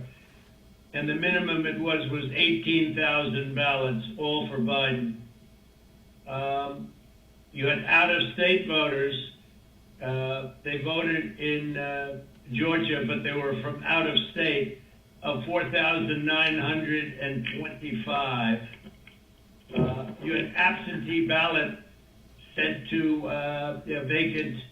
They were absentee ballots sent to vacant addresses. They had nothing on them about addresses. That's 2,326. And you had drop boxes, which was very bad. You had drop boxes that were picked up. We have photographs and we have affidavits from many people. I don't know if you saw the hearings, but you have drop boxes where the box was picked up and not delivered for 3 days. So all sorts of things could have happened to that box, including, putting in the votes that you wanted. So there are many infractions, and the bottom line is many, many times the 11,779 margin that they said we lost by. We had the state is in turmoil over this. And I know you would like to get to the bottom of it, although I saw you on television today and you said that you found nothing wrong. And I didn't lose the sacred. People have been saying that it was the highest vote ever. There was no way. A lot of the political people said that there's no way they beat me, and they beat me. They beat me in the poll. As you know, every single state. We won every state. We won every state house in the country. We held the Senate, which is shocking to people, although we'll see what happens tomorrow or in a few days. And we won the House. But we won every single state house. And we won Congress, which was supposed to lose 15 seats, and they gained, I think, 16 or 17 or something. I think there's now a difference of 5. There was supposed to be a difference substantially more. But politicians in every state, but politicians in Georgia have given affidavits and are going to that there was no way they beat me in the election, that the people came out. In fact, they were expecting to lose, and they ended up winning by a lot because of the coattails. And they said there's no way that they've done many polls prior to the election. There was no way that they won. Ballots were dropped in massive numbers, and we're trying to get to those numbers, and we will have them. They'll take a period of time, certified, but they're massive numbers, and far greater than the 11,779.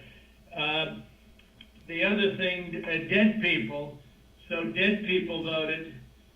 And I think the number is in the close to 5,000 people. And they went to obituaries, they went to all sorts of methods to come up with an accurate number. And a minimum is close to about 5,000 voters. The bottom line is when you add it all up, and then you start adding, 300,000 fake ballots, then the other thing they said is in Fulton County and other areas, and this may or may not see, because this just came up this morning, that they are burning their ballots, that they are shredding ballots and removing equipment. They're changing the equipment on the Dominion machines, and that's not legal. And they supposedly shredded, I think they said 3,000 pounds of ballots. And that just came to us as a report today. And, it's a very sad situation. But Brad, if you took the minimum numbers were many, many times above the 11,779, and many of those numbers are certified, or they will be certified, but they are certified. Those are numbers that are there, that exist, and that that beat the margin of loss. They beat it, I mean, by a lot. And people should be happy to have an accurate count instead of an election where there's turmoil. I mean, there's turmoil in Georgia and other places. You're not the only one. I mean, we have other states that I believe will be flipping to us very shortly. And but this is something that's as an example, I think in Detroit, and I think there's a good section of your state actually, which we're not sure, so we're not going to report it yet. But in Detroit, we had 139% of the people voted. That's not too good. In Pennsylvania, they had well over 200,000 more votes than they had people voting, and that doesn't play too well. And the legislature there which is Republican, is extremely activist and angry. But I mean, there were other things also that were almost as bad as that. But they had, as an example, in Michigan, a tremendous number of dead people that voted. I think, Mark, it was 18,000, some unbelievably high number, much higher than yours. You were in the 4,000 to 5,000 category. And that was checked out laboriously by going through the obituary columns in the newspapers. So I guess with all of it being said, Brett, it's the bottom line. And provisional ballots, again, you'll have to tell me about the provisional ballots, but we have a lot of people that were complaining that they weren't able to vote because they were already voted for. And these are great people. And, they were shell-shocked. I don't know if you call that provisional ballots. In some states, we had a lot of provisional ballot situations where people were given a provisional ballot because when they walked in on November 3rd, they were already voted for. So that's it. I mean, we have many times the number of votes necessary to win the state, and we won the state. Now, we won it very substantially and easily, and we have much of this is very, they're certified. Far more is certified than we need, but we're getting additional numbers certified too, and we're getting pictures of drop boxes being delivered and delivered late and delivered 3 days later in some cases. Plus, we have many affidavits to that effect. So, Mr. President, if I might be able to jump in, and I'll give Brad a chance, Mr. Secretary, obviously there are allegations where we believe that not every vote or fair vote and legal vote was counted. And that's at odds with the representation from the Secretary of State's office. What I'm hopeful for is there some way that we can find some kind of an agreement to look at this a little bit more fully. The president mentioned Fulton County, but in some of these areas where there seems to be a difference of where the facts seem to lead. And so, Mr. Secretary, I was hopeful that, in a spirit of cooperation and compromises, there's something that we can at least have a discussion to look at some of these allegations to find a path forward that's less litigious. You see, less litigious mean without going through the courts. Do you understand? Because the courts demand proof of charges that you making.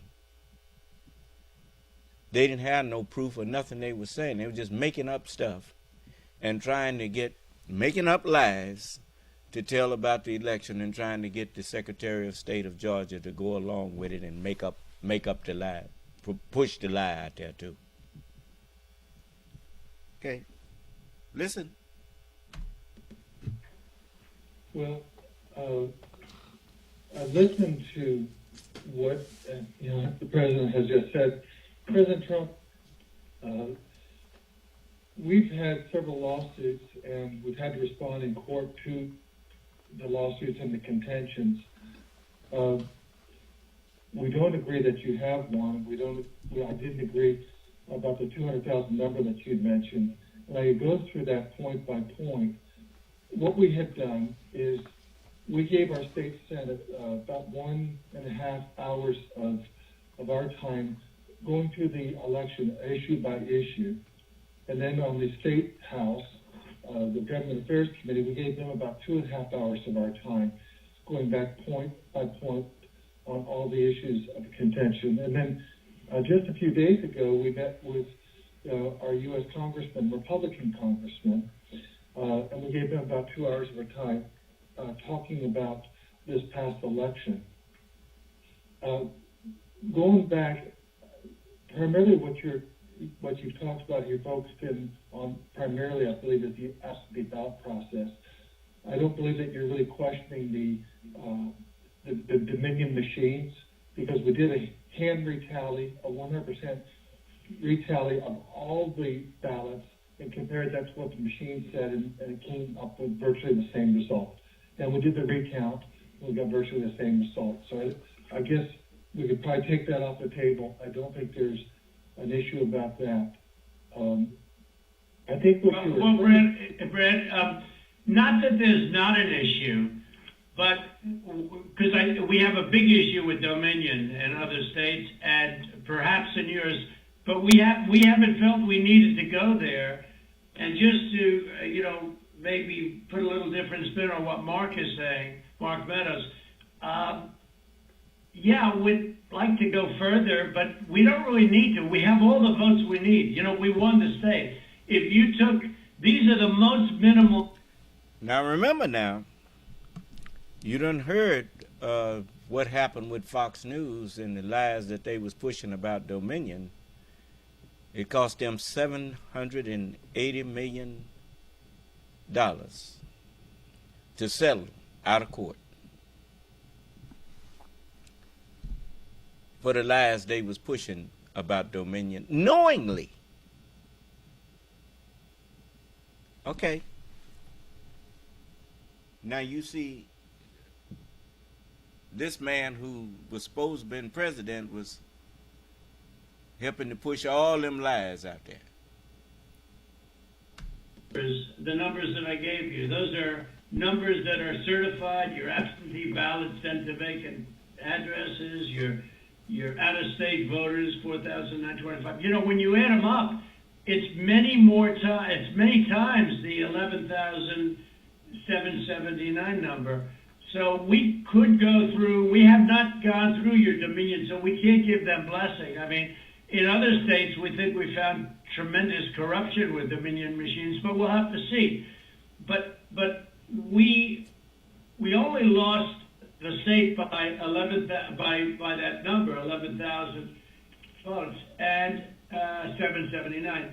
So with that being said, with just what we have, and with just what we have, we're giving you minimal numbers. We're doing the most conservative numbers possible.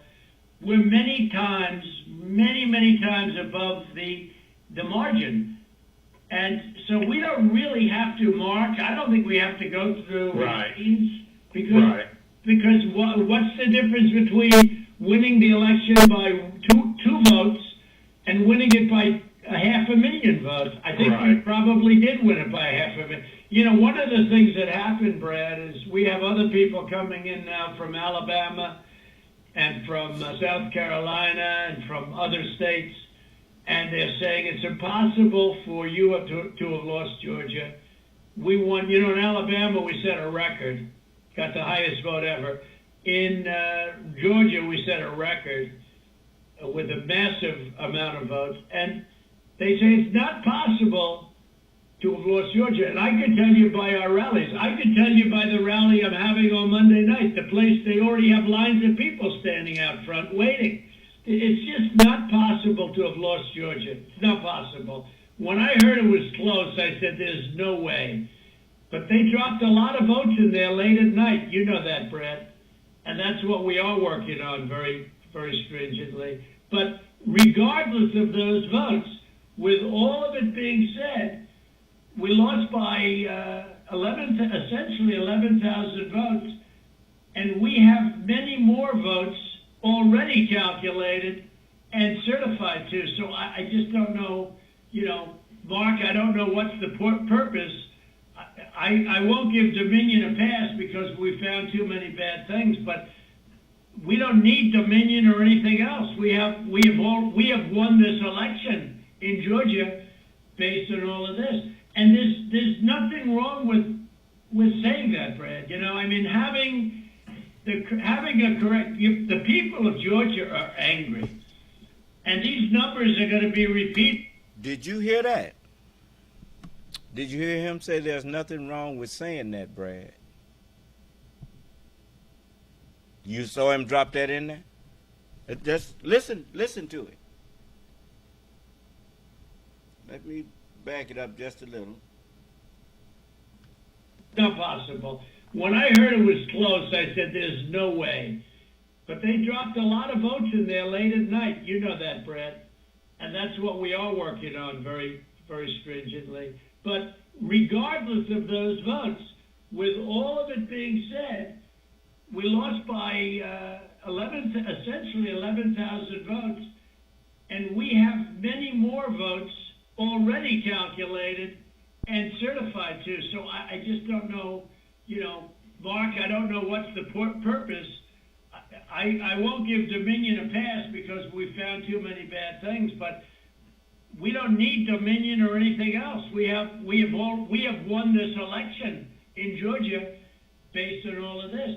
And there's nothing wrong with saying that, Brad. Having... Yeah. Now you see how he put that? If you really won, why do you have to say there's nothing wrong with saying that?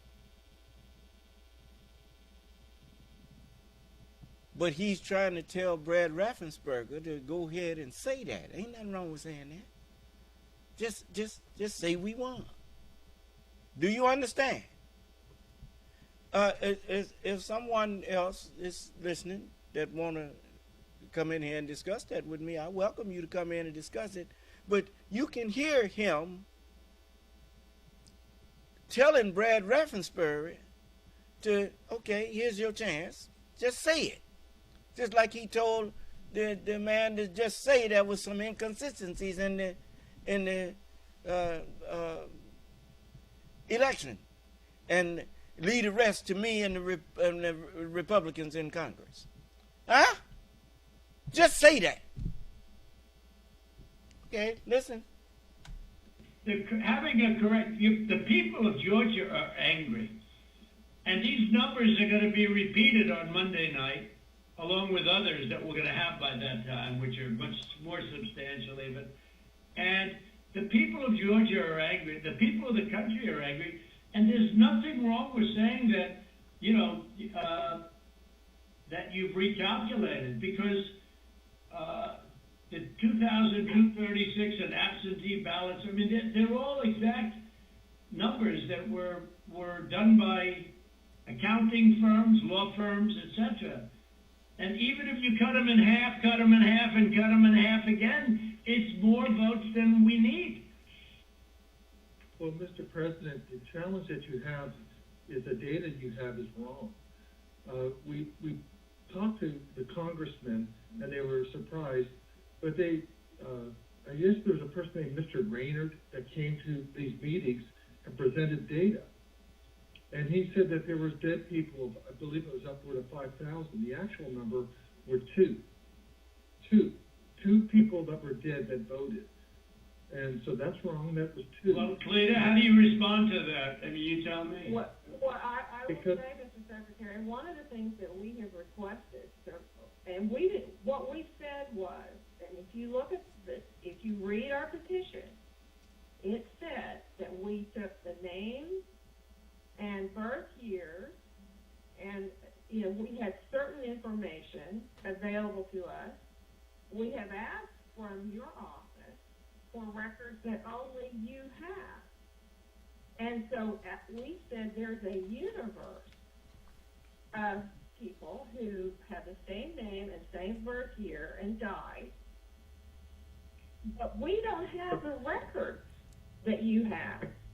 And what do you hear these liars sitting up trying to convince the Secretary of State of Georgia that his records are wrong, but he the only one got the records?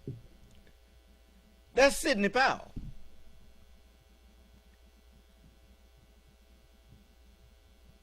How many of you all that's listening, is this fake news, or is this the people that you've been supporting up there just telling bold-faced lies?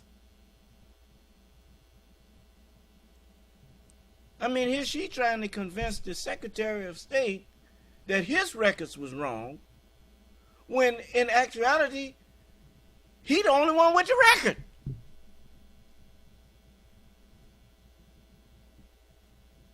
I mean, things that we have been suggesting formally and informally for weeks now is for you to make available to us the records that would be necessary to confirm. But Cleta, even before you do that, and not even including that, that's why I hardly even included that number, although in one state we have a tremendous amount of dead people, so I don't know. I'm sure we do in Georgia too. I'm sure we do in Georgia too. But is that we're so far ahead of these numbers, even the phony ballots of Ruby Freeman, known. Did you notice that he just called Brad Raffensperger a lie when he told him there was only 2 dead people that voted? Why you didn't say what they voted for? They were Republicans. Now, the fact of the matter is they just insulting this man over and over and over again, while trying to get him to do something crooked, trying to get him to trash a 200 and almost 50-year-old system. Huh? And they treating it like it's no big thing.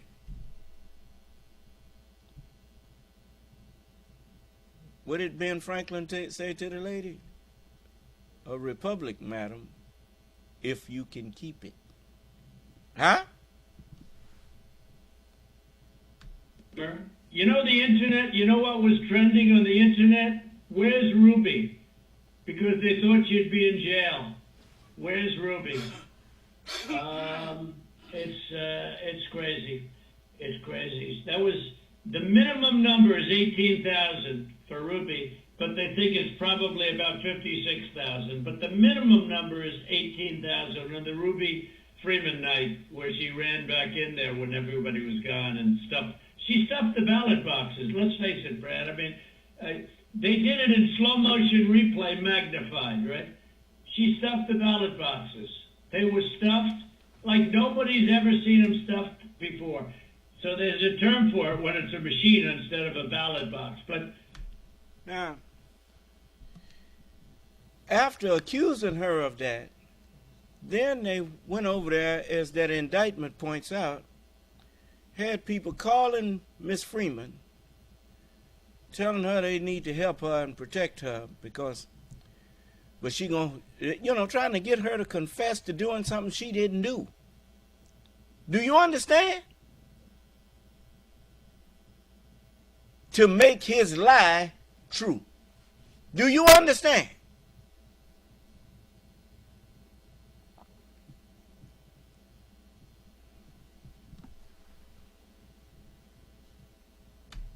She stuffed the machine. She stuffed the ballot. Each ballot went 3 times.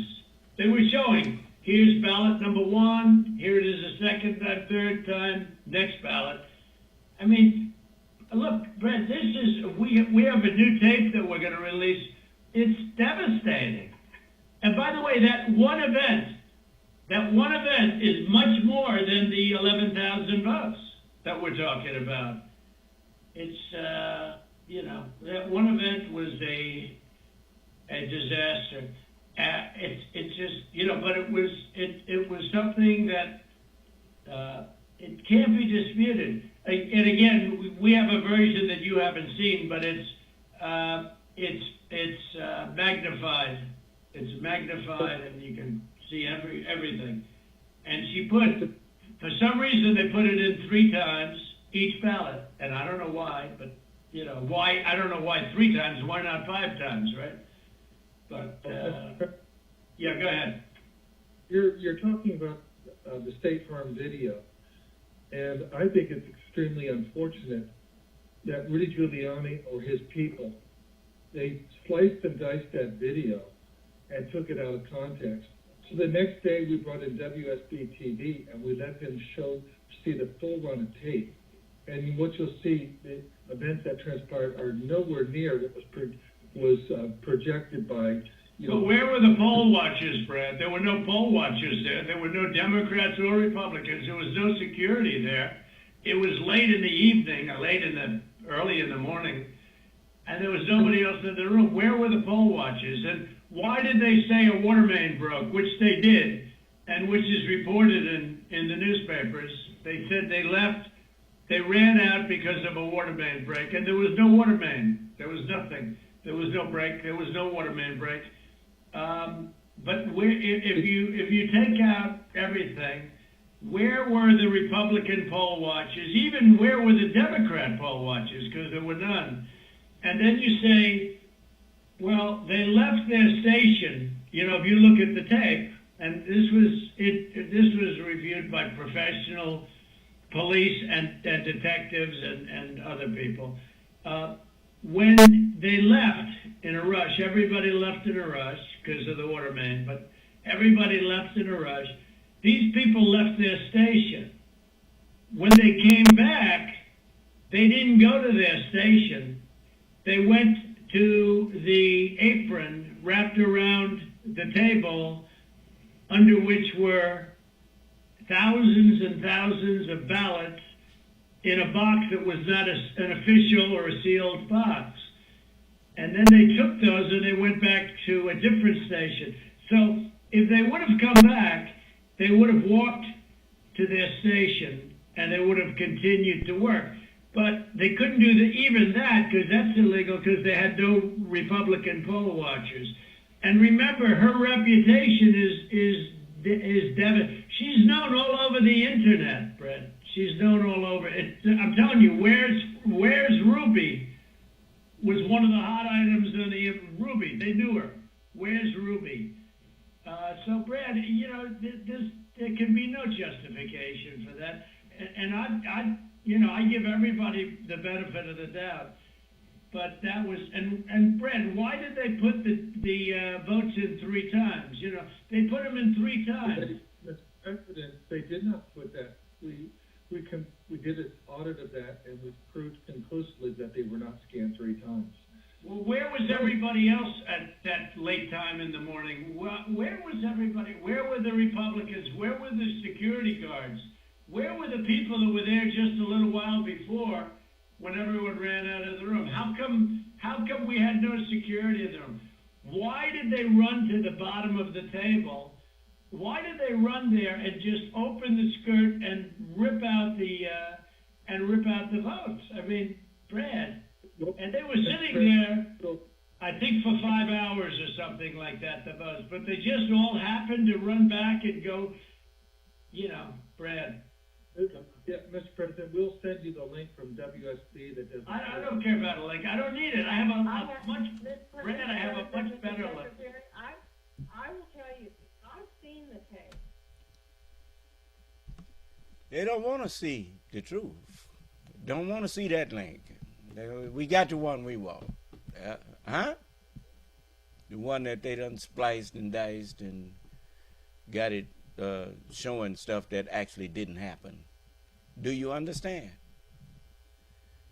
These is,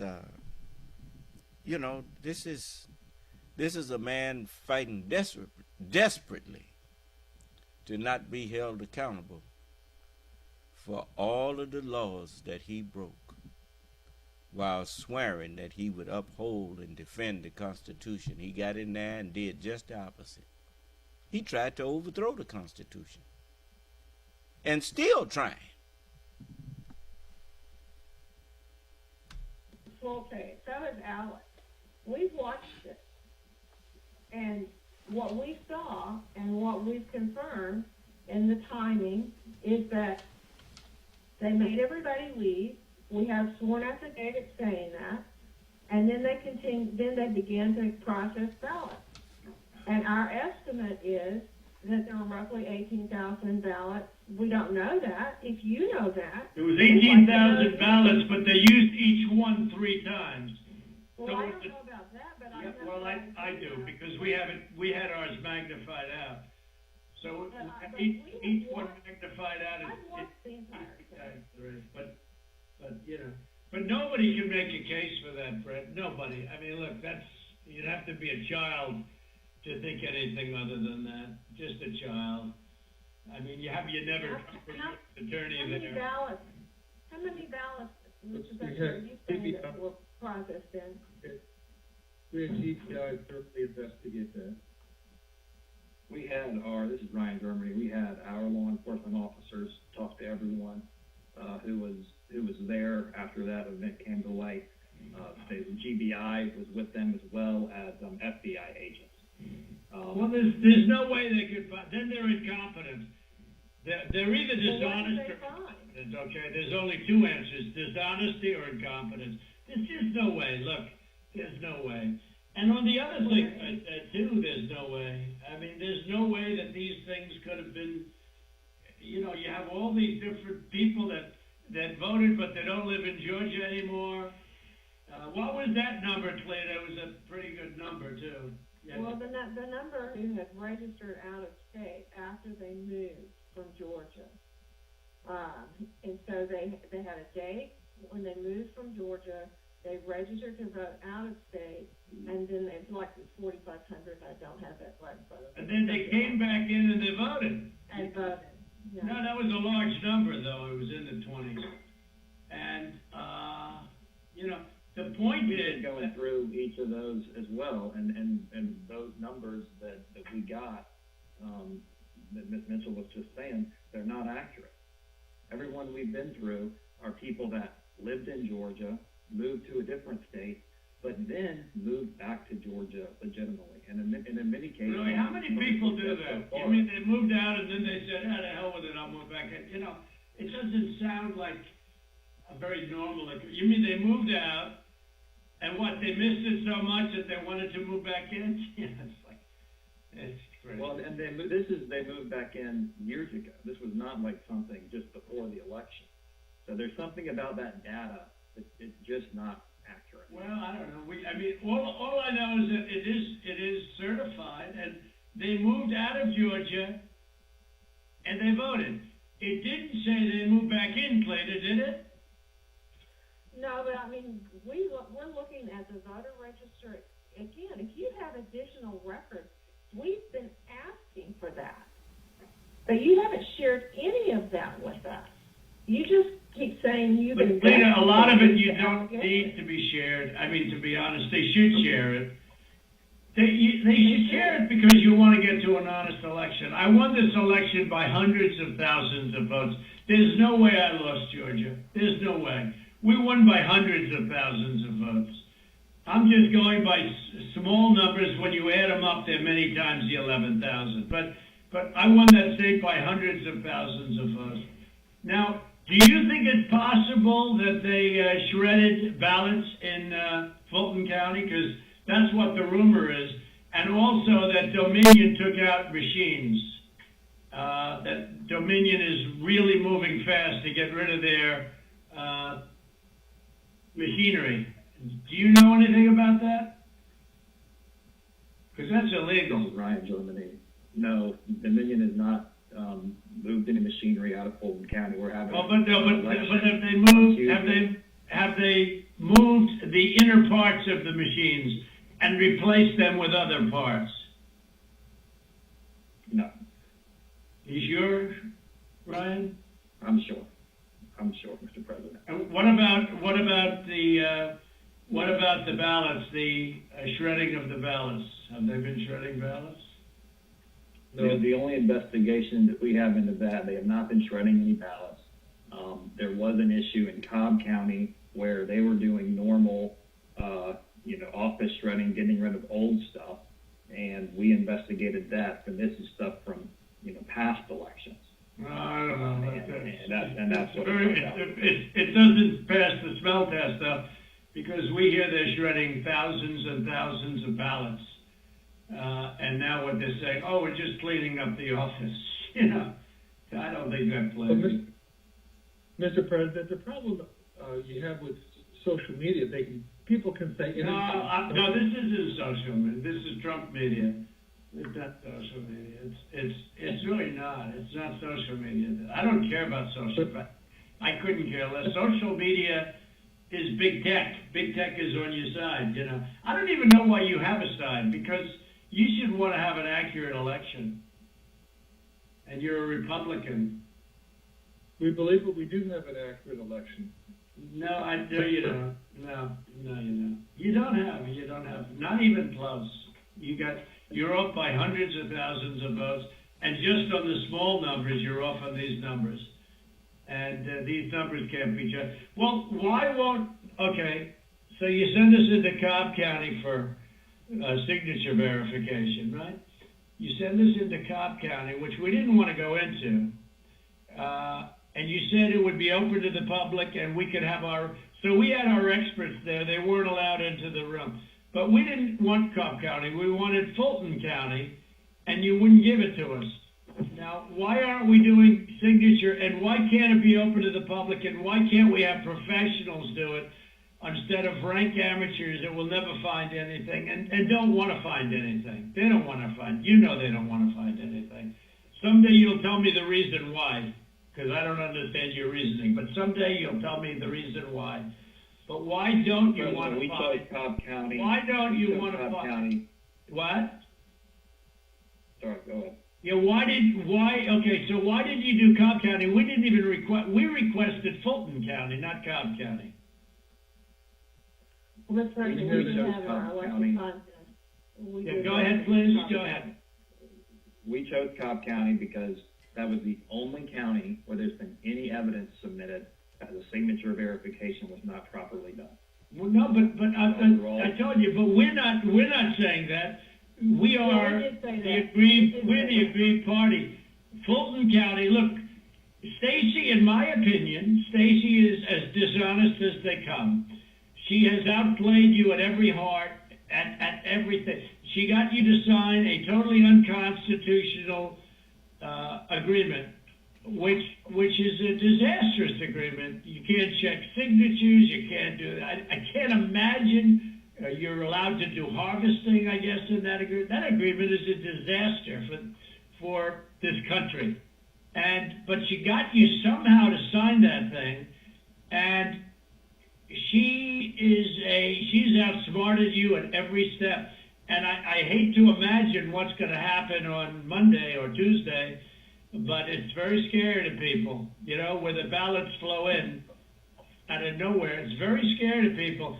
That consent decree is a disaster. It's a disaster. A very good lawyer who examined it said they've never seen anything like it. And the harvesting is still illegal in the state of Georgia, and that settlement agreement did not change that. Well, it's not a settlement agreement. It's a consent decree. It even says consent decree on it, doesn't it? It uses the term consent decree. It doesn't say settlement agreement. It's a consent decree. It's a disaster. It's a settlement agreement. What's written on top of it? Ryan? I don't have it in front of me, but it was not entered by the court. It's not a court order. No, it's called, but Ryan, it's called the consent decree. Is that right on the paper? Is that right? I don't believe so, but I don't have it in front of me. Okay. Whatever, it's a disaster. It's a disaster. Look, here's the problem. We can go through signature verification and we'll find hundreds of thousands of signatures if you let us do it. And the only way you can do it, as you know, is to go to the past. But you didn't do that in Cobb County. You just looked at one page compared to another. The only way you can do a signature verification is go from the one that signed it on November, whatever, recently, and compare it to 2 years ago, 4 years ago, 6 years ago, or even one. And you'll find that you have many different signatures. But in Fulton, where they dumped ballots, you will find that you have many that aren't even signed, and you have many that are forgeries. Okay? You know that. You know that. You have no doubt about that. And you will find you will be at 11,779 within minutes, because Fulton County is totally corrupt, and so is she totally corrupt. And they're going around playing you and laughing at you behind your back, Brad. Whether you know it or not, they're laughing at you. And you've taken a state that's a Republican state, and you've made it almost impossible for a Republican to win because of cheating, because they cheated like nobody's ever cheated before. And I don't care how long it takes me, we're going to have other states coming forward pretty good, but I won't, this is never given. We have some incredible talent said they've never seen anything. Now, the problem is they need more time for the big numbers, but they are very substantial numbers. And I think you're going to find that they, by the way, a little information, I think you're going to find that they are shredding ballots because they have to get rid of the ballots, because the ballots are unsigned, the ballots are corrupt. And they're brand new and they don't have seals, and there's a whole thing with the ballots, but the ballots are corrupt, and you're going to find that they are, and which is totally illegal. It's more illegal for you than it is for them, because you know what they did and you're not reporting it. That's a criminal offense, and you can't let that happen. That's a big risk to you and to Ryan, your lawyer. That's a big risk, but they are shredding ballots, in my opinion, based on what I've heard. And they are removing machinery, and they're moving it as fast as they can, both of which are criminal fines, and you can't let it happen, and you are letting it happen. I'm notifying you that you're letting it happen. So, look, all I want to do is this. I just want to find 11,780 votes, which is one more than we have, because we won the state, and flipping the state is a great testament to our country, because, and it's a testament that they can admit to a mistake, or whatever you want to call it, if it was a mistake. I don't know. A lot of people think it wasn't a mistake. It was much more criminal than that. But it's a big problem in Georgia, and it's not a problem that's going away. I mean, it's not a problem that's going away. And we got President, this is Ryan. We're looking into every one of those things that you mentioned. Okay, that's good. But if you find them, you got to say it, Ryan. Look, if they're, let me ask you, Ryan, if they're destroying ballots. Let me tell you what we are seeing. Go ahead. Good. What we're seeing is not at all what you're describing. Okay. And these are investigators from our office. These are investigators from GBI, and they're looking and they're good, and that's not what they're seeing. And we'll keep looking. We'll keep looking at all these things. Well, you better check with the ballots, because they are shredding ballots, Ryan. I'm just telling you, Ryan, they're shredding ballots, and You should look at that very carefully, because that's so illegal. You know, you may not even believe it because it's so bad, but they're shredding ballots because they think we're going to eventually get there, because we'll eventually get into Fulton. You know, it's in my opinion, it's never too late. So, little double sound act. So that's the story, fellas. Look, we need.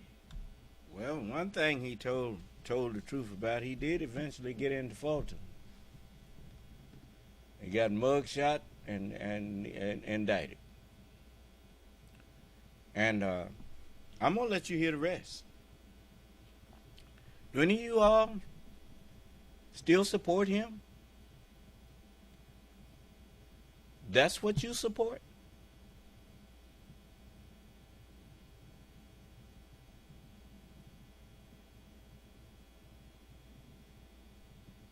That's what you all indignant about?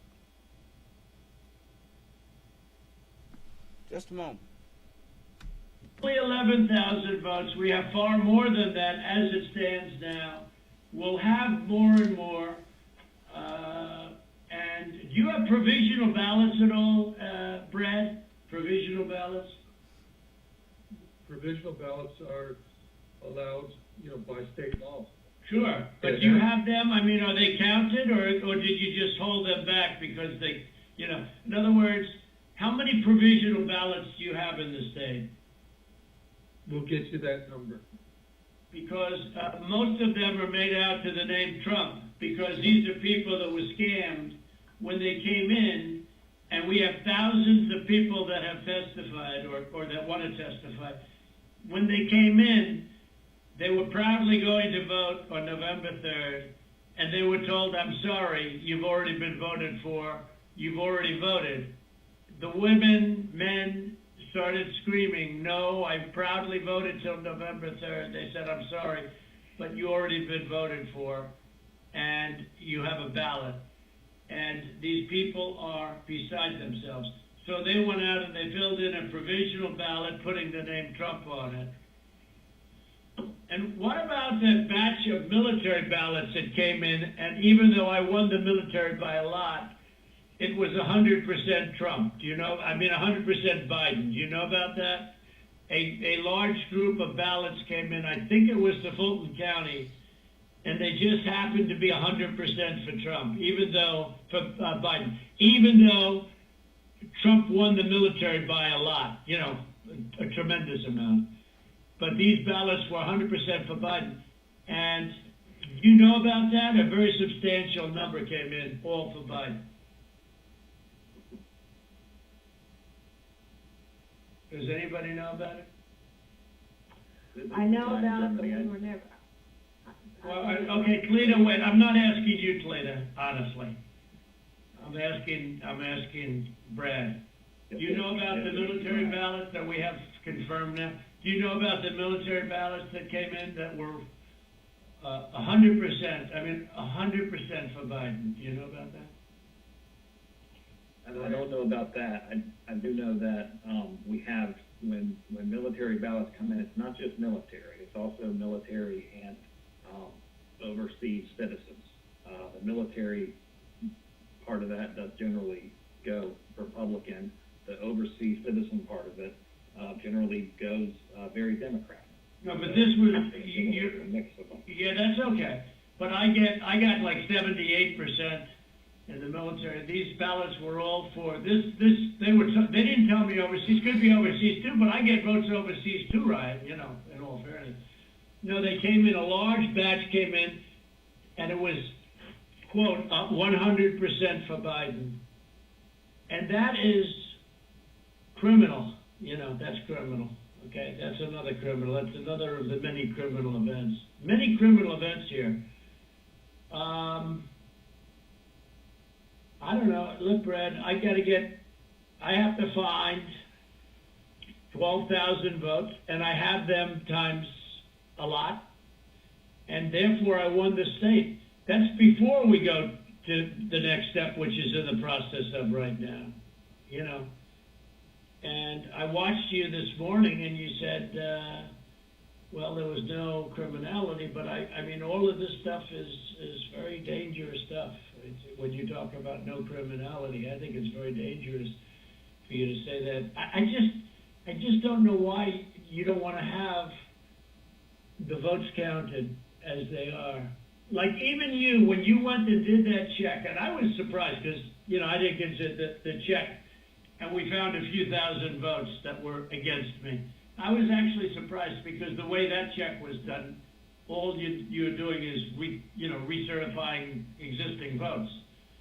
And, you know, you were given votes and you just counted them up, and you still found 3,000 that were bad. That was sort of surprising. That came down to 3 or 5, I don't know, a lot. There's still a lot of votes, but you have to go back to check from past years with respect to signatures. And if you check with Fulton County, you'll have hundreds of thousands because they dumped ballots into Fulton County and the other county next to it. So what are we going to do here, folks? I only need 11,000 votes. Fellas, I need 11,000 votes. Give me a break. We have that in spades already, or we can keep it going. But that's not fair to the voters of Georgia because they're going to see what happened. And they're going to see what happened. I mean, I'll take on anybody you want with regard to Ruby Freeman and her lovely daughter. A very lovely young lady, I'm sure. But Ruby Freeman, I will take Freeman. I will take on anybody you want. And the minimum... Yes, sir? Yes, sir. On Truth Social, we got somebody with the screen name Alabama Helper. And he says, if you have ever been cheated, you would understand. You got a hell of a nerve saying something like that to me, who've been over here under you enslaved for the past 400 years.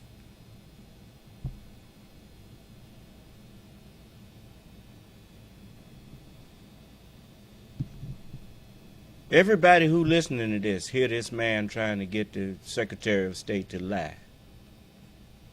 Why don't you come in here and quit punking out? You come in here and talk to me. You damn coward.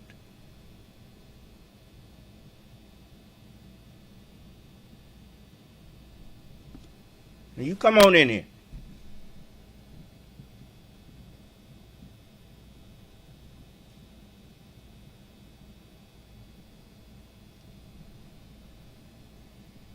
You sent him the number? Yes, sir. Okay. Was it something else? Yes, sir. It was somebody else. Okay. America First, JWO. And he cusses him when he says, what the F is this piece of S? Why don't you come? I tell you what, you go to hell. Amen, amen, and amen.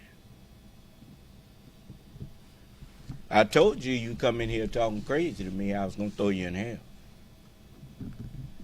Anybody else? There was one other person. Okay. One man, all he put was a bunch of laughing emojis. Oh, well. You know, what can you say? I mean, see, they hearing it straight from his mouth now. Everything he tried to say and get them to lie for him, he said, well, they tell him, our investigators did not find that. Do you understand? You see? So this is how you take away excuses from people. You see, a lot of them had never listened to this. Now those who listening hear this man begging these people to lie for him. And they refuse to do it. Somebody else? 3,000 ballots, but they used them 3 times, so that's, a lot of votes. And that one event, and they were all to Biden, by the way. That's the other thing we didn't say. The Ruby Freeman, one thing I forgot to say, which was the most important, you know that every single ballot she did went to Biden. You know that, right? Do you know that, by the way, Brad? every single ballot that she did through the machine at early in the morning went to Biden. Now remember something. This man ain't know nothing about what's happening through them machines. The only ones who know what's going on through those machines are the election workers and the Secretary of State.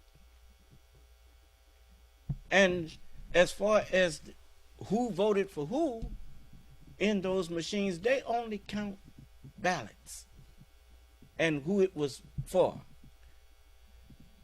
Not the machines and all of that. I mean, it's machines all over Georgia. I assume, but if in precincts all over the state, they tally them up and they, just bring them in there and they tally them up. He's sitting up there talking about every vote that went through Ruby Freeman's machine went for Joe Biden. Do you know how long it would take to put 18,000 ballots through one machine by one person? But anyway, it's just ludicrous, some of the stuff he's sitting on the other end of that phone saying. But that's the way liars do. And when he went to court, didn't have no evidence of nothing that he was saying. And then you got people like this out here that you talk real tough when you think you can hide, but you done found out now you can't hide from me, boy. I am the Lord, and you know this air that I'm breathing, it's the same air you breathing. And I'll tell you something else, the air are creatures, and when I make a judgment, they carry it out. That's what Allah told his whole of his creation, to make obeisance to me. That's why he said, behold my servant whom I uphold. And so you come in here and you call me a piece of boo-boo? Well, you go to hell. Now, and I've already said, so be it. Amen, amen, and amen. Did you know that, Ryan? That's not accurate, Mr. President. Huh. What is accurate? The numbers that we are showing are accurate. No, about Ruby Freeman, about early in the morning, Ryan, when the woman took when the whole gang took the stuff from under the table, right? Do you know that? Do you know who those ballots? Do you know who they were made out to? Do you know who they were voting for? No, not specifically. Did you ever check?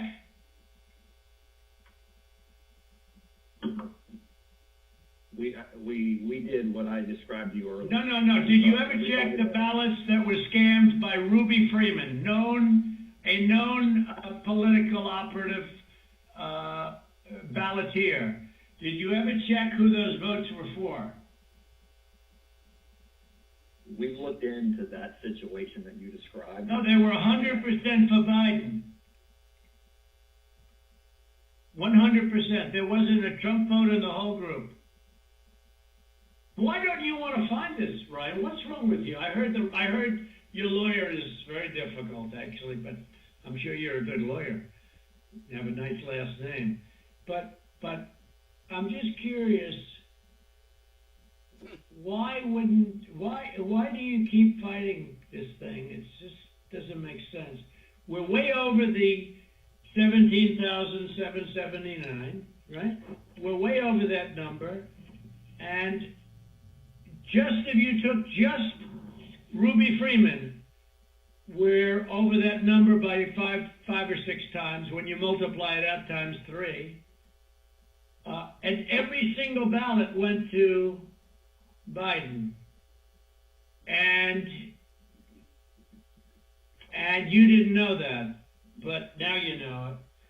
So tell me, Brad, what are we going to do? We won the election, and it's not fair to take it away from us like this. And it's going to be very costly in many ways. And I think you have to say that you're going to re-examine it, and you can re-examine it, but re-examine it with people that want to find answers, not people that don't want to find answers. For instance, I'm hearing Ryan, and he's probably, I'm sure, a great lawyer and everything, but he's making statements about those ballots that he doesn't know. But he's making them with such, he did make them with surety, but now I think he's less sure, because the answer is they all went to Biden. And that alone wins us the election by a lot. You know. Mr. President, you have people that submit information, and we have our people that submit information, and then it comes before the court, and the court then has to make a determination. We have to stand by our numbers. We believe our numbers are right. Well, why do you say that, though? I don't know. I mean, sure, we can play this game with the courts, but why do you say that? First of all, they don't even assign us a judge. They don't even assign us a judge. But why wouldn't you, hey, Brad, why wouldn't you want to check out Ruby Freeman, and why wouldn't you want to say President Trump is right? The court didn't assign him a judge because they didn't have nothing to come in there with court in the court for. They didn't have no evidence or nothing he's sitting up there lying about.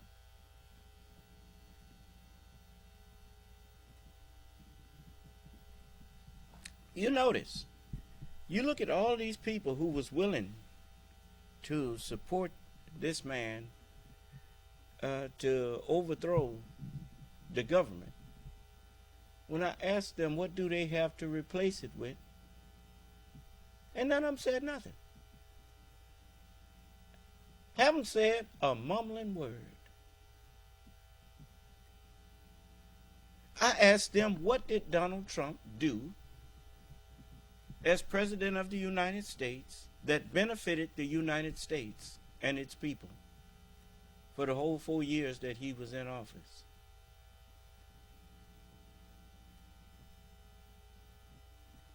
One fella came in and said the stock market went up. That even if the stock market is at its highest, that don't benefit everybody in the country. Matter of fact, they've been talking about when the dollar is more valuable than every other thing, it actually is dangerous. That's what they've been saying. And so, and you come in here talking about some America first. Oh, everybody know what you mean by that. You don't give a damn about the United States of America, except that in order to destroy democratic republics, you got to destroy the American Democratic Republic first, which is the United States. Because it is the one that all of the other democratic republics basically are the standard for. It's the standard for all of the rest of them. It's the one that they model theirs after, to a degree. That's why you come up with that saying, America first. And most of you too stupid to even know what that meant. It just sounds good to you, so you say it.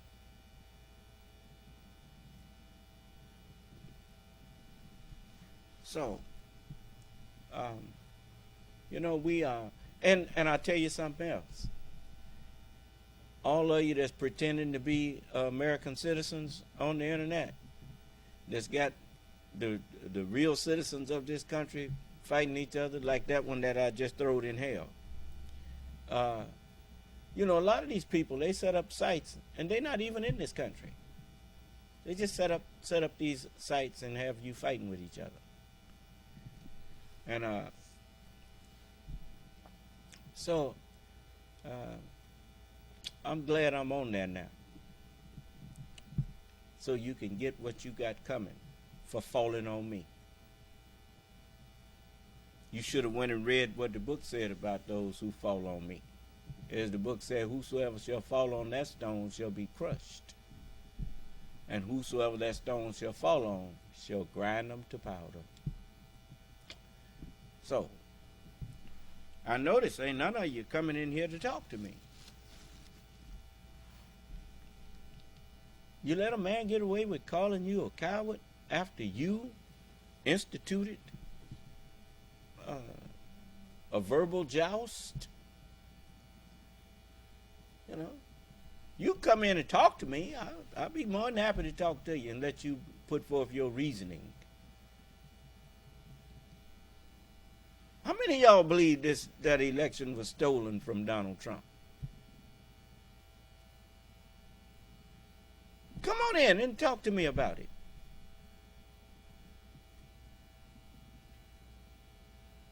Look to me like he the one trying to do the stealing. I mean, listen to what he tells Brad Raffensperger and his attorney. That then he wins the state of Georgia, just that one incident alone, without going through hundreds of thousands of drop ballots.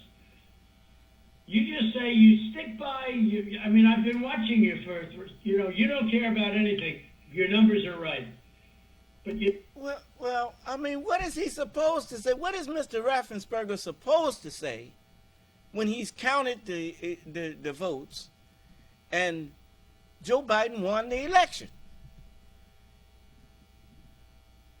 Trump is upset because Mr. Raffensperger, as the Secretary of State, won't lie and say that Donald Trump won the election when he really did not.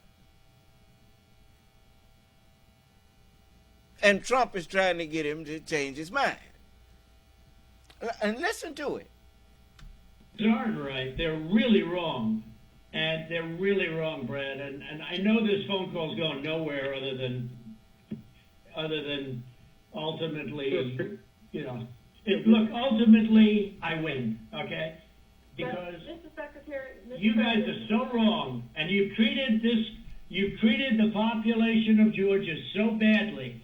Between you and your governor, who was down at 21, he was down 21 points, and like a schmuck, I endorsed him and he got elected. But I will tell you, he's a disaster, and he'll never. I can't imagine. The people are so angry in Georgia. I can't imagine he's ever getting elected again. I'll tell you that much right now. But why wouldn't you want to find the right answer, Brad, instead of keep saying that the numbers are right? Because those numbers are so wrong. Why wouldn't you want to find the right answer? What is the right answer? Just say Donald Trump won the election. That's the answer he wants to hear. Do you understand? Help Donald Trump steal the election.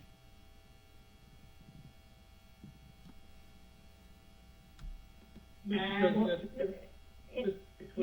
Secretary, Mr. President, I mean, one of the things that we have been, Alex talked about this, we talked about it, and I don't know whether the information has been conveyed to your office, but I think what the President's saying, what we've been trying to do is to say, look, the court is not acting on our petition. They haven't even assigned a judge.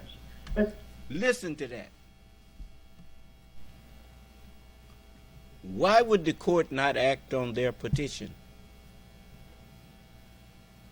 It requires evidence. It requires merits. Do you understand? It must merit a hearing. How do you have a hearing on facts that have not been introduced? They have allegations with no facts to back them up. Do you understand? In other words, they got a bunch of lies that they want to come into court and just throw out there and don't want nobody to demand proof. Like Giuliani said, we got lots of theories, we just ain't got no facts to back it up. Yeah. If you have theories and no facts to back it up, then on what did you base your theory?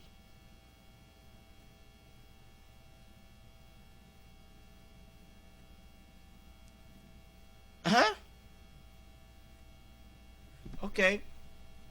The people of Georgia and the people of America have a right to know the answers. And you have data and records that we don't have access to.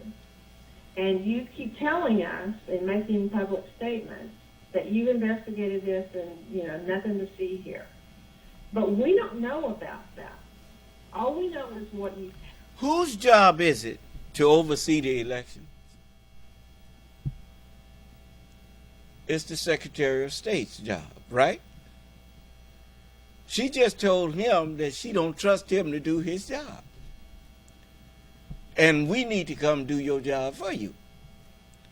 Do you understand? She is stupider than the one she's sitting up on the phone trying to defend. To tell the Secretary of State that you need to push him out the way so you can come in there and do a job that you don't even know what the depth of that job requires. He told you that the FBI and other departments who are connected to him have investigated this stuff. Every allegation that they made was investigated. And he said they found no incongruity, no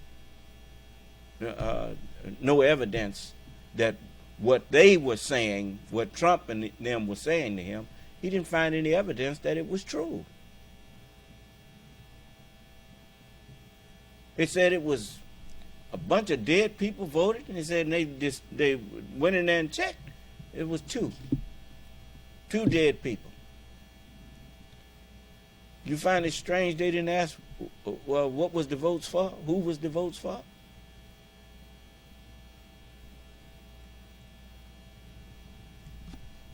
But anyway, listen. What I don't understand is why it wouldn't be in everyone's best interest to try to get to the bottom, compare the numbers. If you say, because to try to be able to get to truth, and that because we don't have any way of confirming what you're telling us. You tell us that you've had an investigation of the State Farm Arena. I don't have any report. I've never seen a report of investigation. I don't know what that is. I've been pretty involved in this, and I don't know. And that's just one of 25 categories. And it doesn't even, and as the President said, we haven't even gotten into the Dominion issue. That's not part of our case. It's not part of, we just didn't feel as though we had any way to be able to develop. No, we do have a way, but I don't want to get into it because we found a way in other states, later, excuse me, but we don't need it because we're only down 11,000 votes, so we don't even need it. I personally think they're corrupt as hell, but we don't need that because all we have to do, Slater, is find 11,000 plus votes. So we don't need that. I'm not looking to shake up the whole world. We won Georgia easily. We won it by hundreds of thousands of votes, but if you go by basic, simple numbers, we won it easily. So we're not giving Dominion a pass on the record. No, right, exactly. But we just don't, we don't need Dominion because we have so many other votes that we don't need to prove it any more than we already have. Mr. President, Lita, this is Kurt Hilbert, if I might interject here for a moment. Ryan, I would like to suggest that just 4 categories that have already been... What's they calling that woman's name? Lita? Is that what they call her? I thought that was Sidney Powell, but I guess that's not Sidney Powell. That's this other woman that's being indicted there. But I mean, just one lie on top of another, and no matter what the secretary and his lawyer tell them, they just bowl over it. They don't pay him no attention.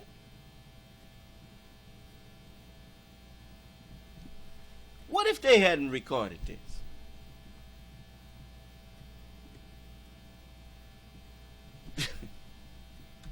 By the president that have actually hard numbers of 24,149 votes that were counted illegally.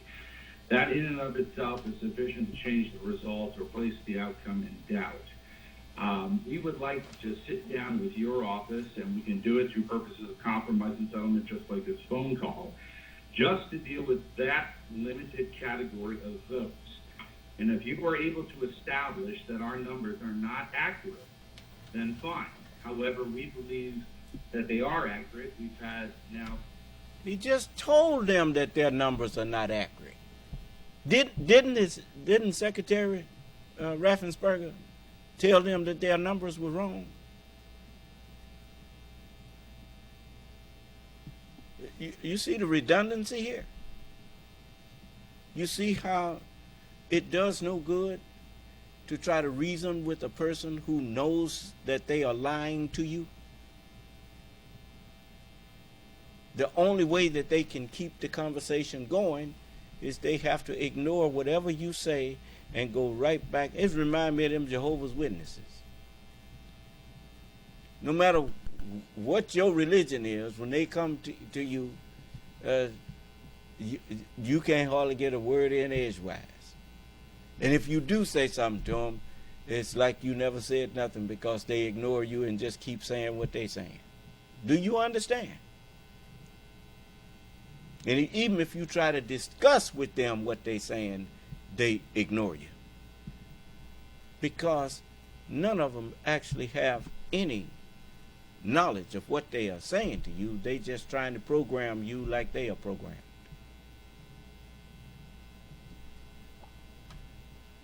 I'm the only man that you can get on as far as religion go. You get in here with me and you can actually have a two-way conversation with me about religion, what I believe in and what you believe in. Do you understand?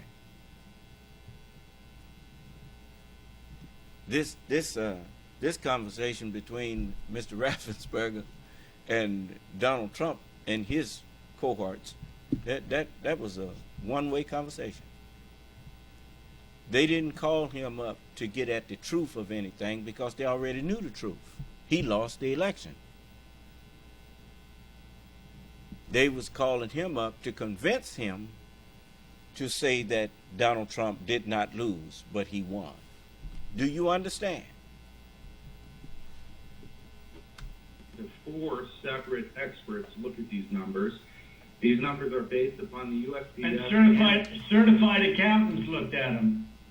Correct. And this is just based on USPS data and your own Secretary of State data. So that's what we would entreat and ask you to do, to sit down with us in a compromise and settlement proceeding and actually go through the registered voter IDs and the registrations. And if you can convince us that that 24,149 is inaccurate, then fine. But we tend to believe that that is, obviously more than 11,779. That's sufficient to change the result entirely in and of itself. So what would you say to that, Mr. Germany?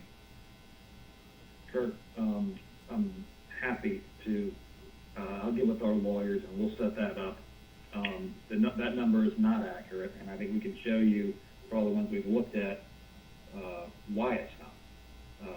And so if that would be helpful, I'm happy to get with our lawyers and set that up with you guys. Well, let me ask you, Kurt. Kurt, you think that is an accurate number? That was based on the information given to you by the Secretary of State's Department, right? That is correct. That information is the minimum, most conservative data based upon the USPS data and the Secretary of State's office data that has been made publicly available. We do not have the internal numbers from the Secretary of State, yet we have asked for it 6 times. I've sent a letter over to Mr. Anulowitz several times requesting this information, and it's been rebuffed every single time. So it stands to reason that if the information is not forthcoming, there's something to hide. That's the problem that we have. Well, that's not the case. There are things that you guys are entitled to get, and there's things that under law we are not allowed to give out. Well, you have to. Well, under law, you're not allowed to give faulty election results. There again, they want the honest patriots in the government to teach them how to overthrow the government. And no government that's worth its salt will teach people, everybody, all of the intricate ways that it has of protecting itself from just the kind of stuff that Donald Trump and his cohorts are trying to do. Do you understand? They thought you could just go and fake some electors and found out it don't work like that. Huh? Certain things that's why it's called a system of checks and balances. I didn't hear you. And, it's just like, hey, you don't have such and so signature on here. What they gonna say? Oh, I didn't know we needed it to steal this election. Yeah, you need that. do you understand? And you don't have that. And then they go and say, well, the governor signed off on this. Yeah, but his equal over here didn't. So yeah, that's what balances it. And so it's a lot of things that they set up just to keep crooks like these from overthrowing their government from the inside. But anyway. Okay? You're not allowed to do that, and that's what you've done. This is a faulty election result.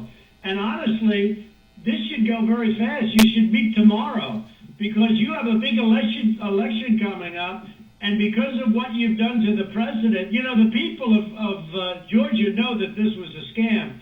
And because of what you've done to the president, a lot of people aren't going out to vote. And a lot of Republicans are going to vote negative because they hate what you did to the president. Okay? They hate it. And they're going to vote. And if you would be respected, really respected, if this thing could be straightened out before the election. You have a big election coming up. Did you hear that? You will be respected if this thing is straightened out. What is it that's not straight?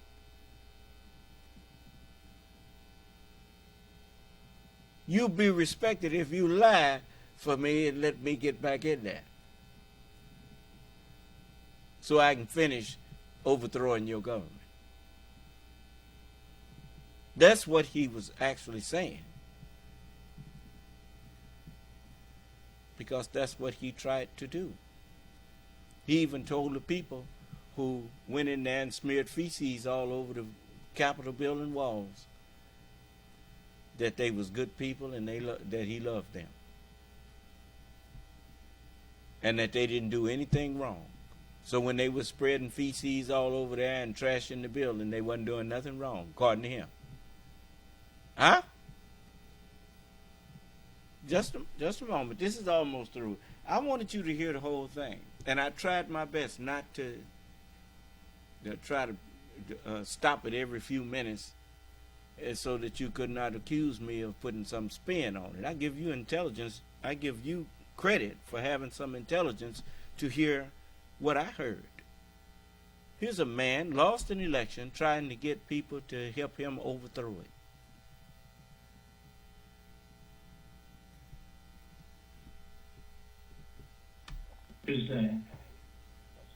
And therefore, I think that it really is important that you meet tomorrow and work out on these numbers.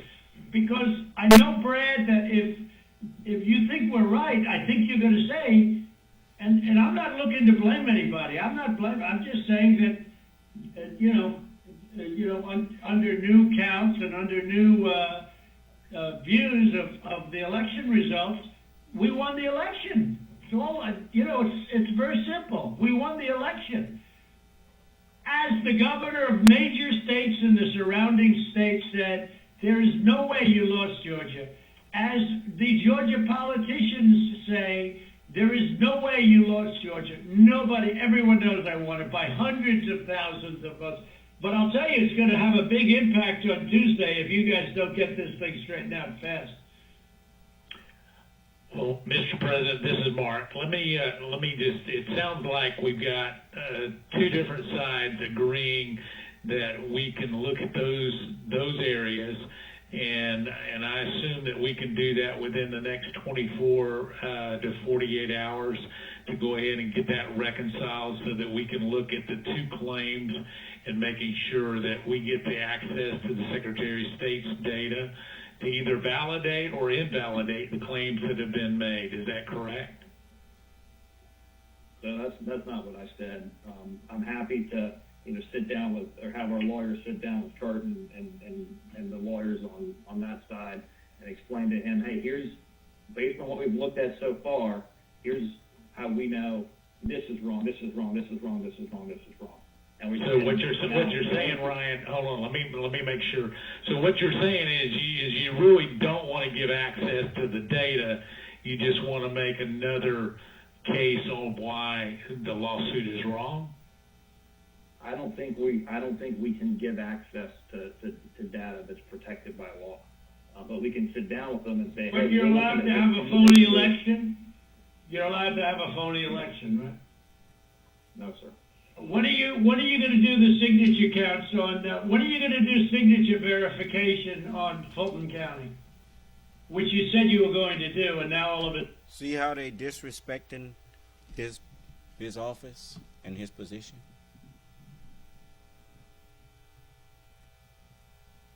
This is the kind of disrespect that he got no business calling that man. The state of Georgia is a sovereign state, just like the state of Mississippi and every other state in the United States. They run their own elections. Do you understand? When they have tallied up the election and announces the winner, that's a done deal. Do you understand? The state tells you who won their state. The federal government cannot come in and tell a state who won the state. Matter of fact, what he did was against the law for even attempting to do that.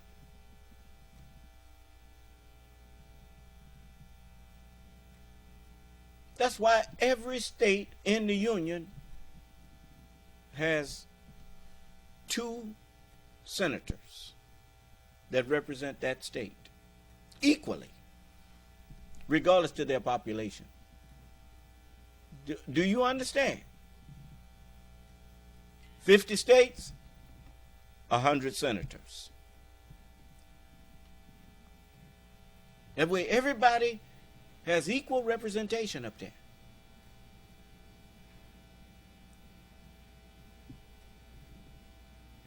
Now, if there's some type of violation, constitutional issue,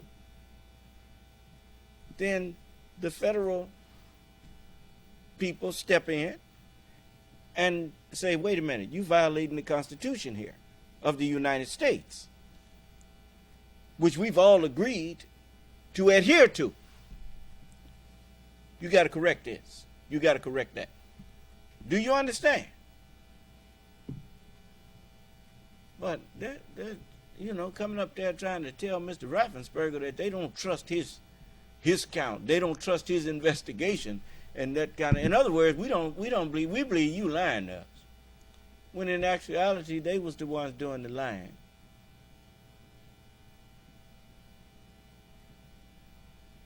And they had such a low opinion Donald Trump, has such a low opinion of the Republican leadership and the Republican Party that he felt he could put something like that over in that party because of what he had observed behind closed doors.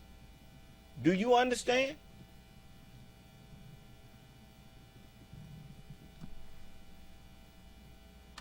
You're not doing it. When are you doing that? We are Mr. going to do President, that. We've announced. to get to this issue of the personal information and privacy issue, is it possible that the Secretary of State could deputize the lawyers for the President so that we could access that information, that private information, without you having any kind of violation? Well, I don't want to know who it is. You guys can do it very confidentially. You can sign a confidentiality agreement. That's okay. I don't need to know names. All right, But we got the information on this stuff that we're talking about. We got all that information from the Secretary of State. Yeah, so let me recommend, Ryan, if you and Kurt will get together, when we get off of this phone call, if you could get together and work out a plan to address some of what we've got with your attorneys, where we can actually look at the data. For example, Mr. Secretary, I can tell you, you said there was only 2 dead people that would vote. I can promise you there are more than that, and that may be what your investigation shows, but I can promise you there are more than that. But at the same time, I think it's important that we go ahead and move expeditiously to try to do this and resolve it as quickly as we possibly can. And if that's the good next step, hopefully we can finish this phone call and go ahead and agree that the 2 of you will get together immediately. Well, why don't my lawyers show you where you got the information? It'll show the Secretary of State, and you don't even have to look at any names. We don't want names. We don't care. But we got that information from you. And Stacey Abrams is laughing about, she's going around saying these guys are dumber than a rock. What she's done to this party is unbelievable, I tell you. And I only ran against her once, and that was with a guy named Brian Kemp, and I beat her. And if I didn't run, Brian wouldn't have had even a shot, either in the general or in the primary. He was dead as a doornail. He never thought he had a shot at either one of them. What a schmuck I was. But that's the way it is. That's the way it is. I would like you to, for the attorneys of Mercer, I'd like you to perhaps meet with Ryan, ideally tomorrow, because I think we should come to a resolution of this before the election. Otherwise, you're gonna have people just not voting. They don't want to vote. They hate the state. They hate the governor, and they hate the Secretary of State. I will tell you that right now. And the only people that like you are people that will never vote for you. You know that, Brad, right? They like you, They like you. They can't believe what they found. They want more people like you. So look, can you get together tomorrow? And Brad, we just want the truth. It's simple. And everyone's going to look very good if the truth comes out. It's okay. It takes a little while, but let the truth come out. And the real truth is I won by 400,000 votes, at least. That's the real truth. But we don't need 400,000 votes. We need less than 2,000 votes. And are you guys able to meet tomorrow, Ryan? I'll get with Chris, the lawyer who's representing us in the case, and see when he can get together with Kurt. All right. Ryan will be in touch with the other attorney on this call, Mr. Meadows. Thank you, President Trump, for your time. Okay, thank you, Brad. Thank you, Ryan. Thank you. Thank you, everybody. Thank you. Thank you very much. Bye.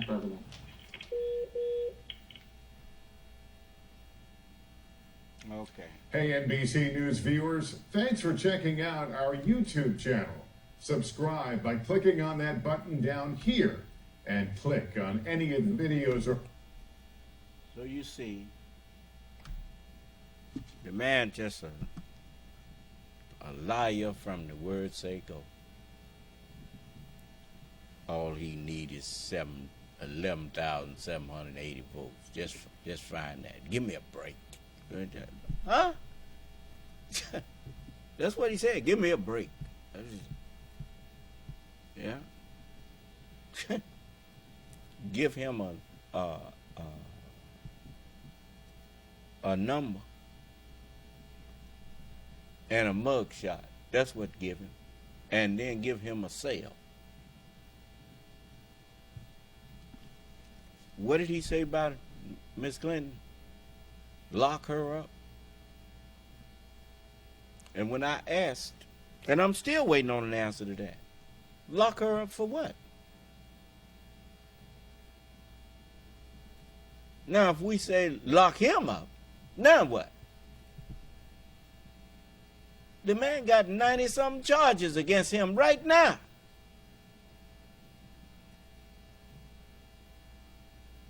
And he's out on bail.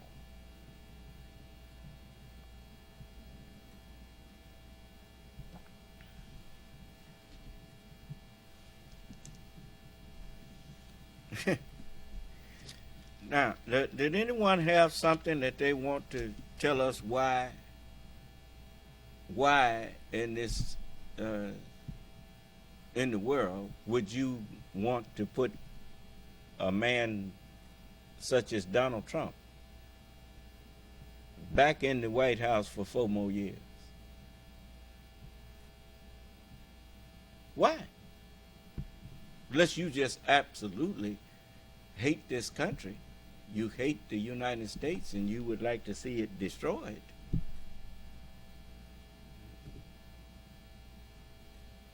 And some of you think you have salvation in that destruction. The messenger said that. What do you have to replace it with? What will you do?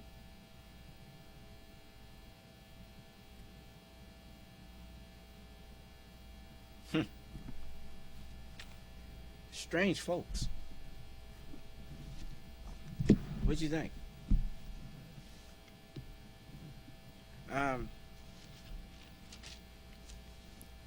You know what them two, those two people that came in here and left them remarks? Was it 2 or 3? 2 of them? They was trying to get people on that page. They was trying to get them started. See, that was the kindling. They wanted to hear other people disparaging and saying disparaging things to me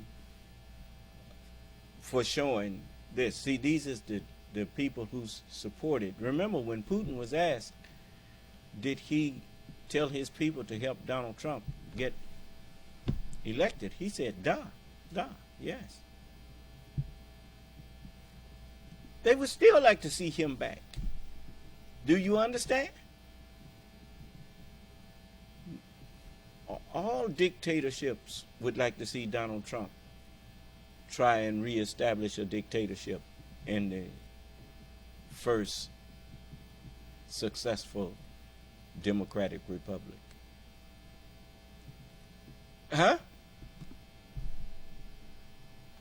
So they would love to see it overthrown if they could,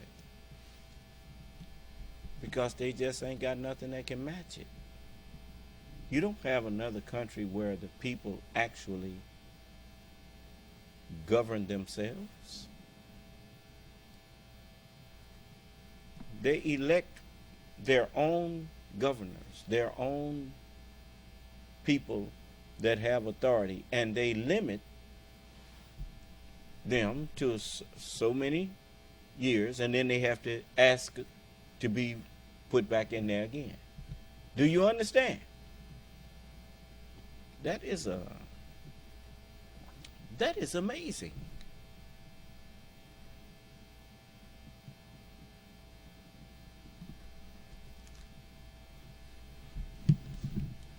Because in the world of dictators, if you get tired of a dictator, you just stuck with him. Unless you can perform a coup, and even then you're going to be stuck with another dictator. Do you understand? You see? And the sad thing about dictatorships, other than the benevolent dictatorship, which is God's dictatorship, it will always end badly. Because only God is a benevolent dictator. Anybody else? No. You rolling the dice, and ain't no sevens on them. You know why? In dice, you have 12. That is the highest number you can get to, and if you roll 7 the first time, it's a winner. Or 11. It just has to do with the way we rule. We ruled by 12, and then 1 disagreed with the 11 to create another ruler who would be a benevolent dictator. Do you understand? And that would happen on the 7th day. Then you're a winner. You see? It says, and in the hereafter, they will all be losers. Everybody around the globe is a loser on the Sabbath day, because that's the Lord's day. And you either join with me or you a loser. So, and you notice the dice are shaped in a cube, like the Kaaba. So it's much that we could teach on, but I won't. But we left off at let's see.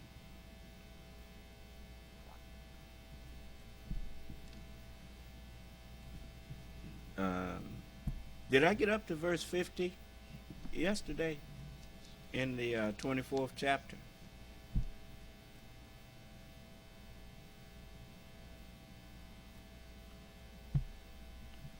Let's see. I know that let's start at the 44th verse of the 24th chapter of the Holy Quran. It says, Allah causes the night and the day to succeed one another. Yes. You notice.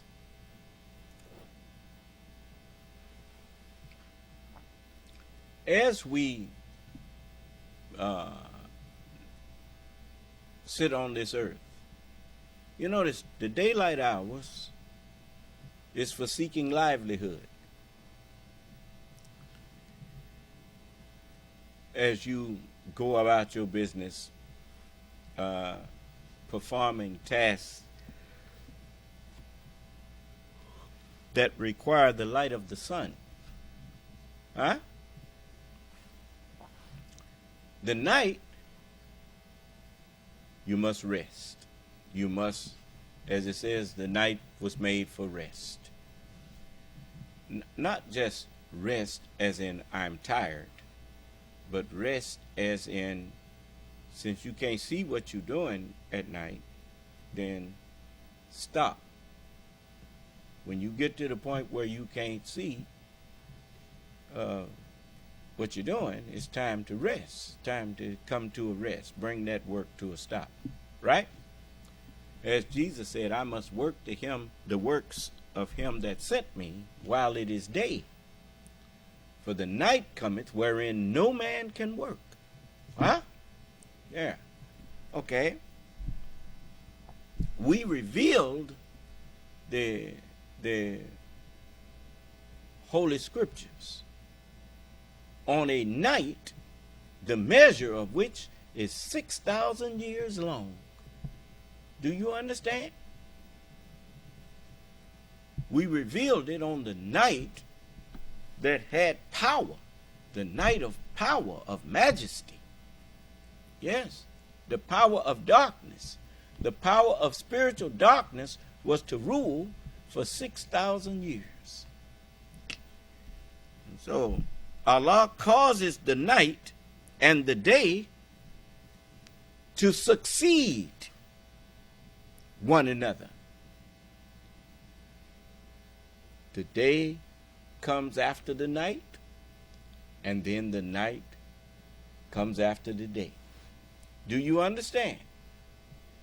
That is the cycle of the earth itself. We are now in the light, and soon we will be back in the dark again. Is that right? There you go. Surely there is a lesson in this for those who have insight, those who have spiritual sight. It says, and Allah has created every animal by means of water. So of them is that which crawls upon its belly, and of them is that which walks upon 2 feet, and of them is that which walks upon 4 feet, upon 4. Allah creates what He pleases. Surely Allah is possessor of power over all things. We have, you notice, Allah is the truth, the God. Let us make man after our image and after our likeness, and let them have dominion over all things. Every creeping thing that creepeth upon the earth. Huh? Okay.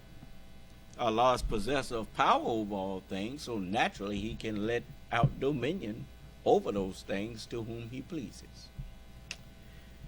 We have indeed revealed clear messages, and Allah guides whom He pleases to the right way.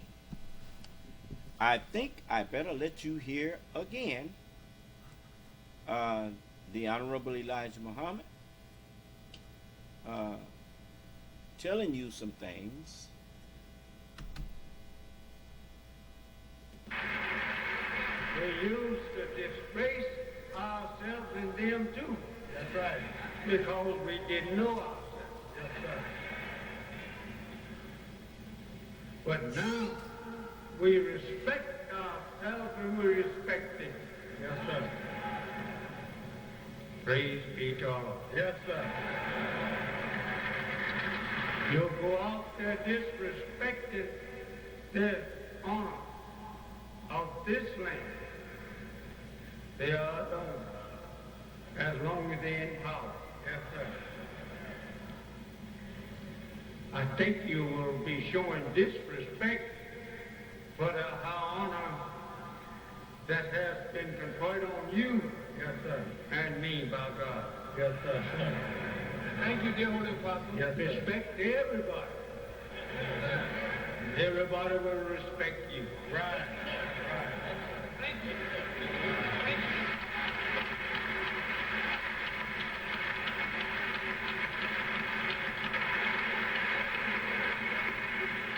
you. If God give way to them to rule, then you honor their rule. Mm-hmm. That's right. As long as they're in power to rule, yes, then respect them. Yes, sir.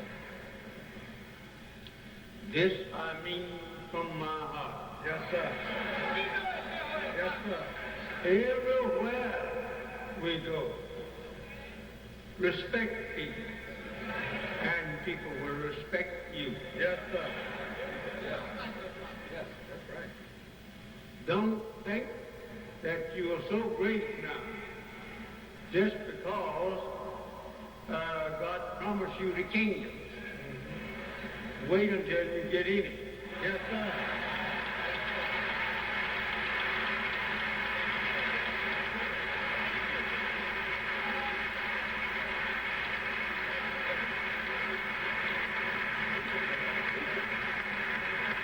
And again, you must remember that a ruler being dishonored and dishonoring people, he is dishonoring himself. My beloved brothers and sisters, God has come and he visited us. He don't mean for us to waste our time looking to see who can we make mark of. Yes, sir.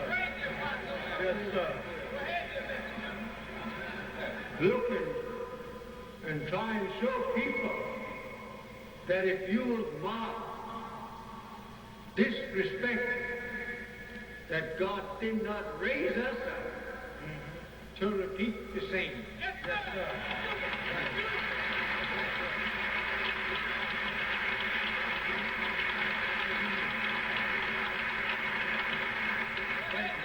We must show the world that we are a righteous people trying to set up the characteristic in our people of righteousness. Yes, sir. Thank you, dear Father. We don't want our people acting unrighteous. Right. That's right. Regardless to who acted unrighteous by us, we must not do so ourselves, since we represent ourselves as being righteous people. Right. We be righteous. Yes, sir. If we said, there goes the devil, then don't try and practice after him. If you say you are righteous, show the devil that you are righteous. But right. Because he's watching you for certain. Since you say now you are righteous, then prove it. Yes, sir.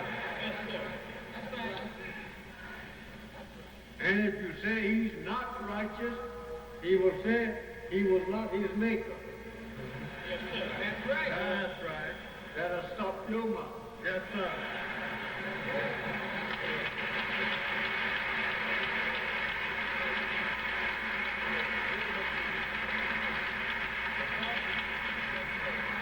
He did not make himself. Go ahead, Apostle. It was our kind that made it. Right. So if you want to make mark of that which you have made, he could easily tell you that I am not responsible for my making. You made me yourself.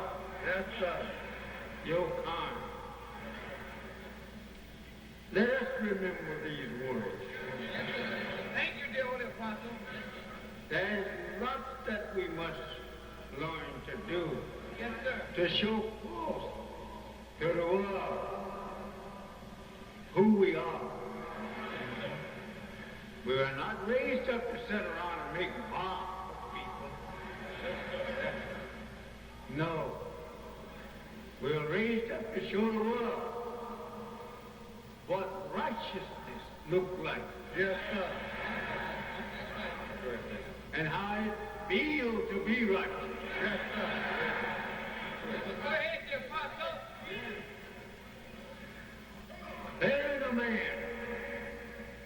of his past and putting him on the right road. This is a wonderful thing. Yes, sir. Yeah. He said to Israel. That's what my job is to clear everybody of their past. Why you think it's written that the Son of Man have power on earth to forgive sins? Once sins are forgiven, everyone is cleared of their past. And now I'm here to put you on the right road, guide us on the right path. The path of those upon whom thou hast bestowed favors.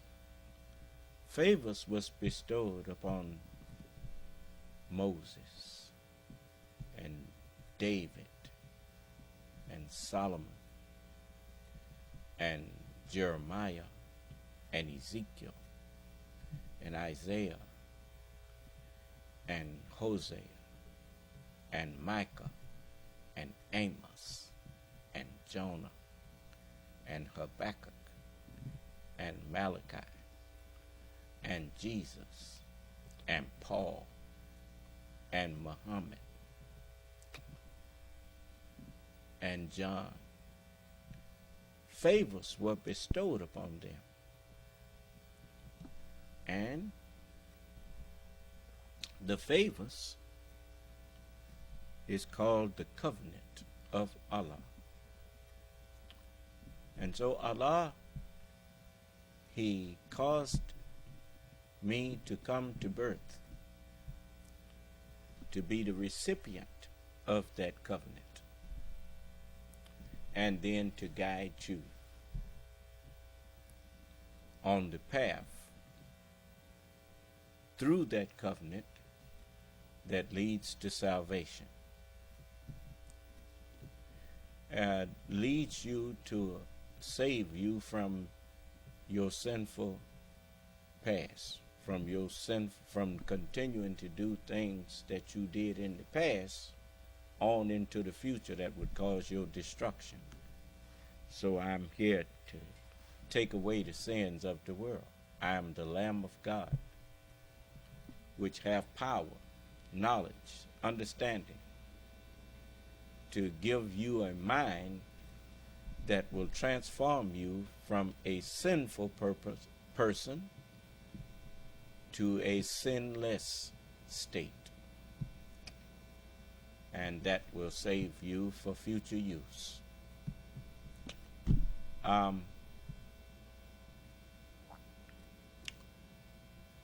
Do any of you have something you want to ask me before I let the messenger talk to you some more?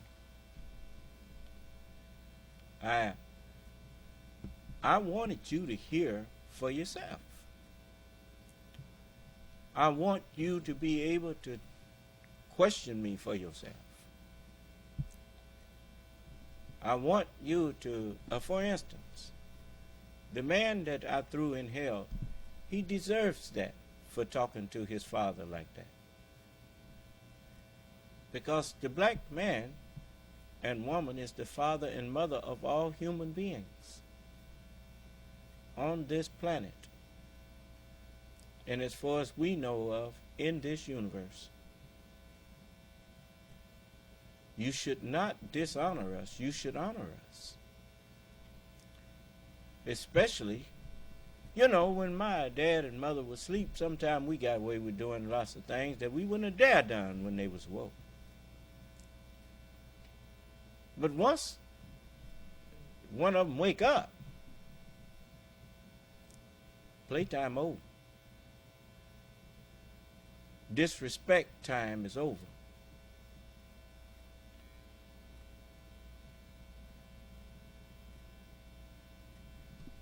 I did forewarn you that if you came in here cussing and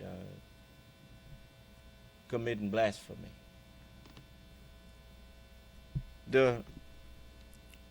the printed word that we have in the Bible and the Quran, we call them Holy Bible and Holy Quran because that which is the marks that's in them that we call print, the print that's in them or images that's in them is representative of the holy spoken word of Moses, the holy spoken word of Jesus, the holy spoken word of Prophet Muhammad. Because of the holy prophets that brought those words, when those prophets wasn't here no more, first of all, while they were here, they were gods. As the book says, he called them gods, unto whom the word of God came. In the beginning was the Word, and the Word was with God. Okay? In the beginning of the Bible, the first 5 books, they referred to it as the Torah. It was with Moses. Do you understand? Okay. The Word was with God, Moses. In Exodus, the 7th chapter,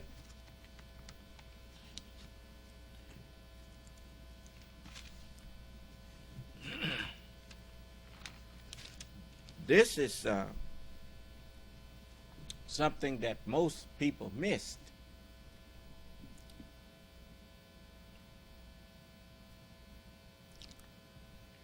It says, and the Lord,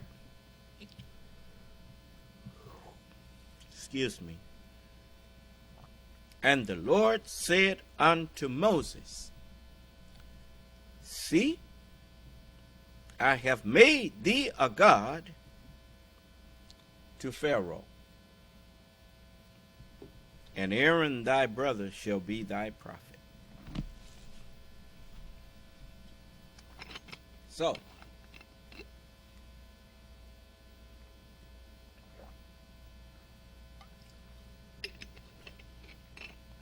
the truth that the Word was with God. Now, what happened? It's written, I have said ye are gods,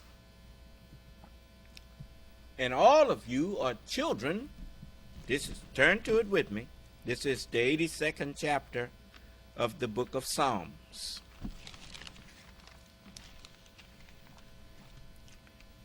And it's the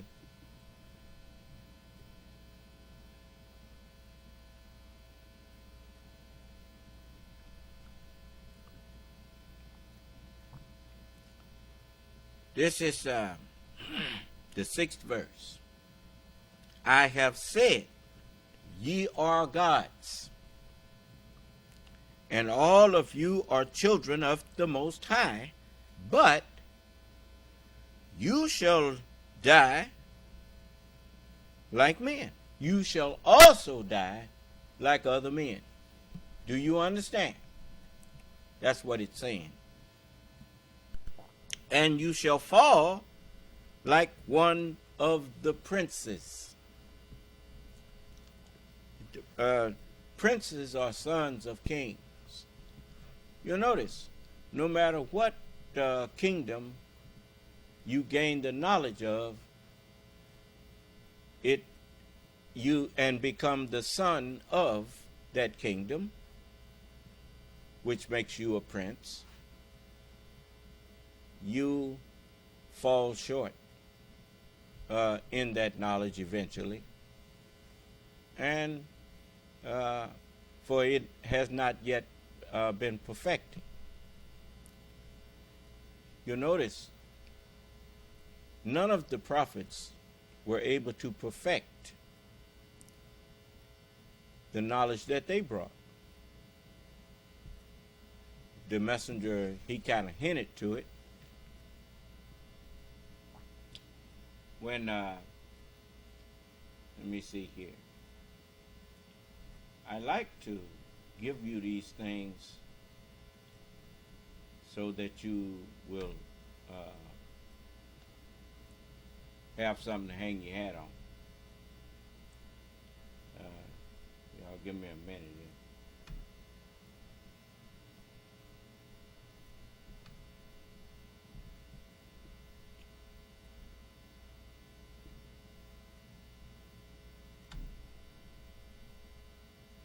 This thing taking a while to open up here.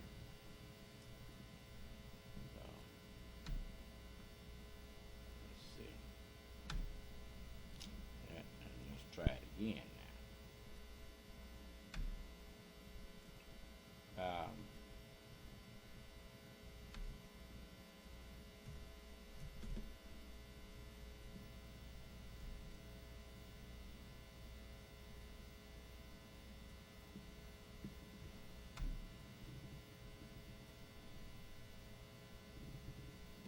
$50,000 years ago, God taught me, a black man,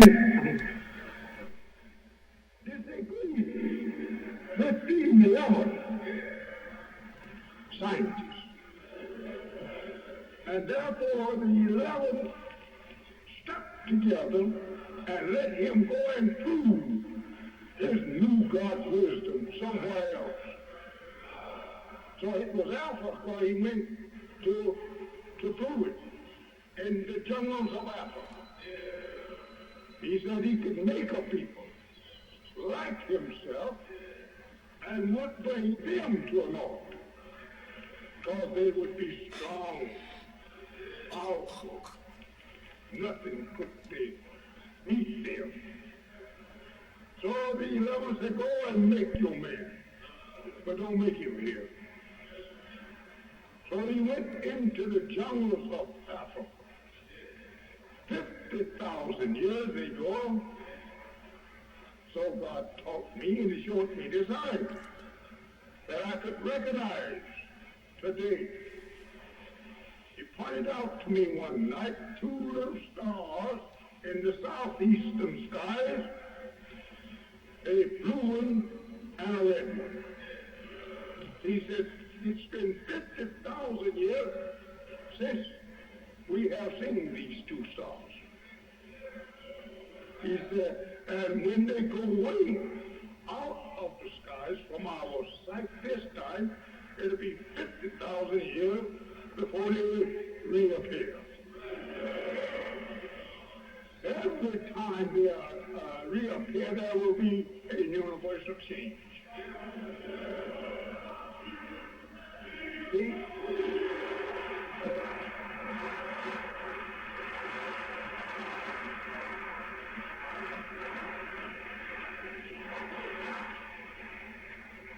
The white man recognized these things, they're scholars and scientists, but they don't dare talk to you on nothing of the time. See, here, showing and blue star beside a red star, that means removal of a world that don't correspond with the original world. You say, well, how many more times? This is the end of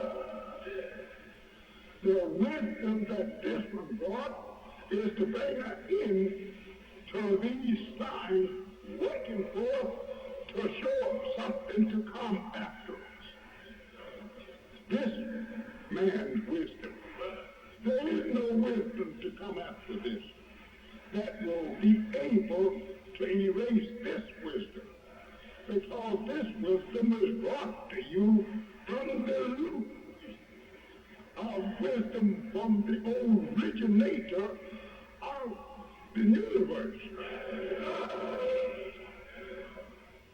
You notice, excuse me, brother, I'll be right with you. You notice that the whole universe is egg-shaped. The planet in the universe is also egg-shaped. They're not a perfect round sphere. Well, then this is moving a little way for some wise man.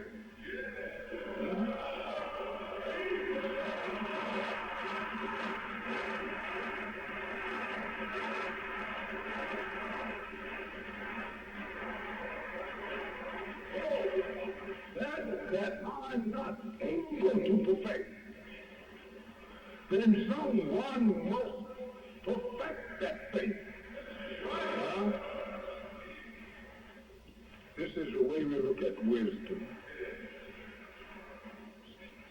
When scholars are arguing with each other, they take one word most times. They don't take a whole book. One word is sufficient for them to argue on.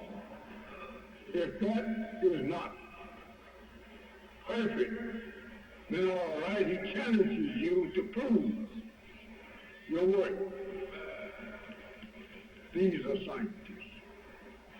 I don't say I'm one, but I can entertain them. So, this is what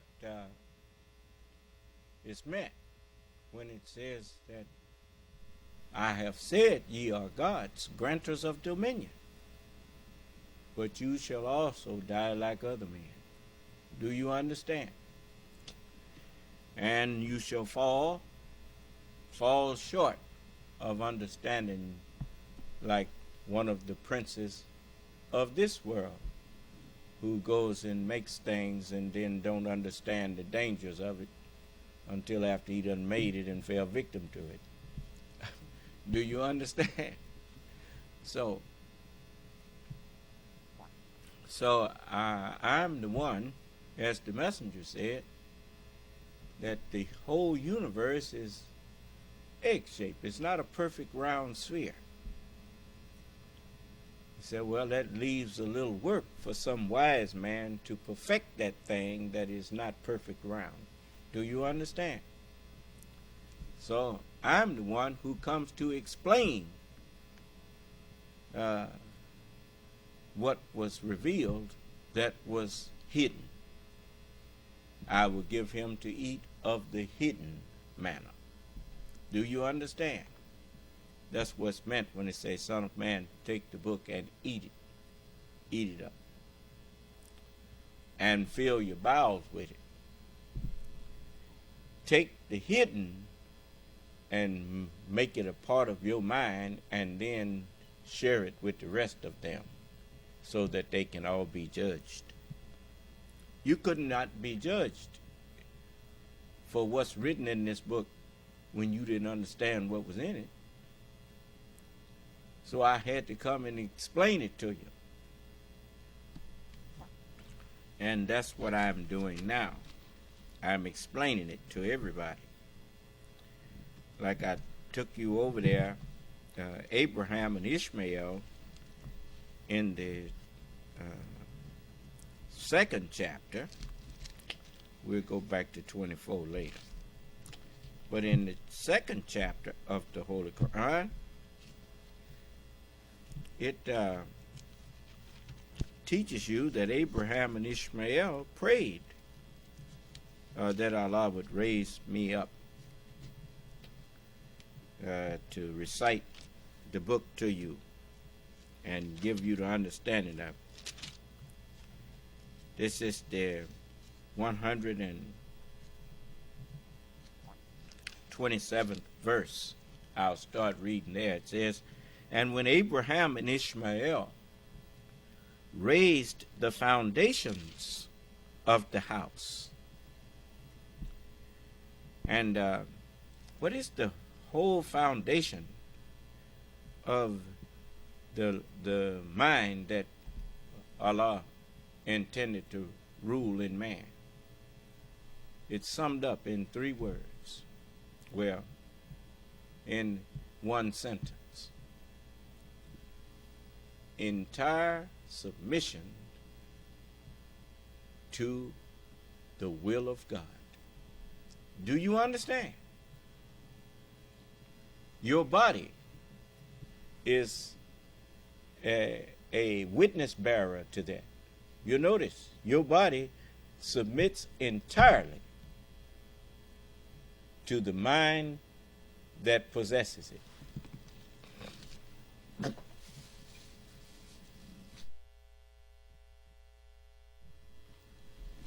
Even to suicide, your body will do that. Is that right? You remember in the Second World War, the Japanese showed you an example of that, what they call kamikaze pilots, who deliberately crashed their planes into ships, American ships and whatnot, to kill themselves. That's to show you that the human body is not the hypocrite. The human body has never failed to perform its duty. Do you understand? It is the mind that's in the human body that becomes the hypocrite. Hypocrites are surely liars. The hypocrite is the mind that uses the body to say things and do things that oftentimes the mind know is false, know that is wrong, and it instructs the body to do it anyway. Do you understand? It instructs the tongue to speak it. The hypocrites are surely liars. Huh? Okay, so to attack the body is an effort in futility. To kill a body that's housing a hypocritical mind, all you have did was kill the innocent. You killed the slave. But because you could not confront the true enemy, because you never saw him, because the true enemy is the thought, the mind that controls that body. That's why I always, when people type at me, I don't go for the typing. I want to talk to that hidden one.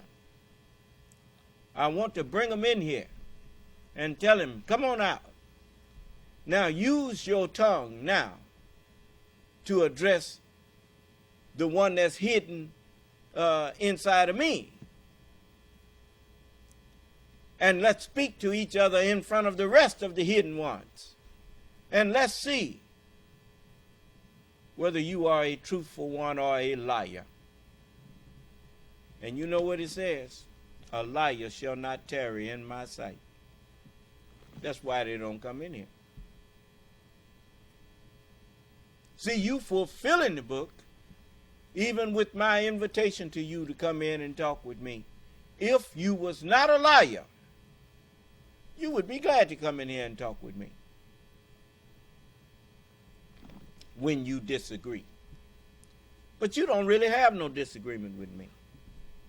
You just have hatred and disbelief, and you call it disagreement. But hatred and disbelief are not disagreement. Disagreement requires proof that something that I am teaching is not correct. If you don't have a correction for me, you don't have a disagreement. I didn't hear you. Okay. So, when Abraham and Ishmael raised the foundations of the house, they supplicated in this manner: Our Lord, accept prayer from us.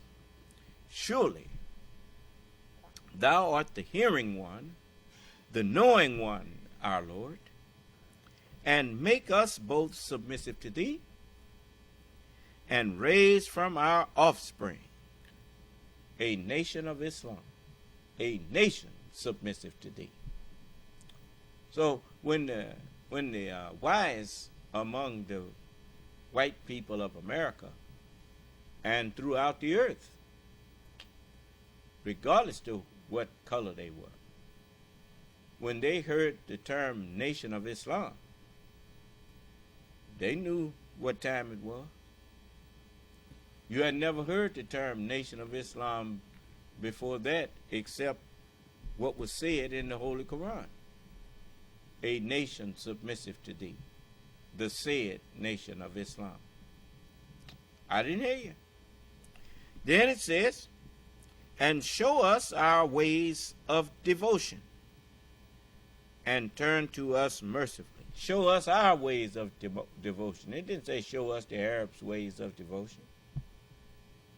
It didn't say show us the Palestinians' ways of devotion, or the Pakistanians, or the Iranian ways of devotion. It says show us our ways of devotion. Why? Because your ways are not my ways. Your thoughts are not my thoughts. And as high as the heaven is above the earth, so are my ways above your ways, and my thoughts above your thoughts. It's like the foolish man who made the statement that until I could understand losing, having something stolen from me. How did he put that? He said if you have ever been cheated, you would understand. If I had ever been cheated, that's all I've been getting ever since I've been in the world, is cheated. That's how I know Donald Trump lying. Nobody cheated him. Donald Trump is trying to cheat his way into power. He even said that before the thing started. When he was asked, will you accept he did it with Hillary Clinton, and they asked him again, and will you accept the outcome of the election? He said, I'll accept it if I win. That's what he said.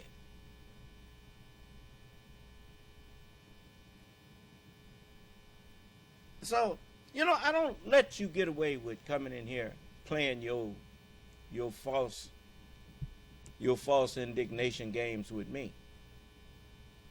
If I detect you doing that, I'll cast you into hell, which is rightly where you belong.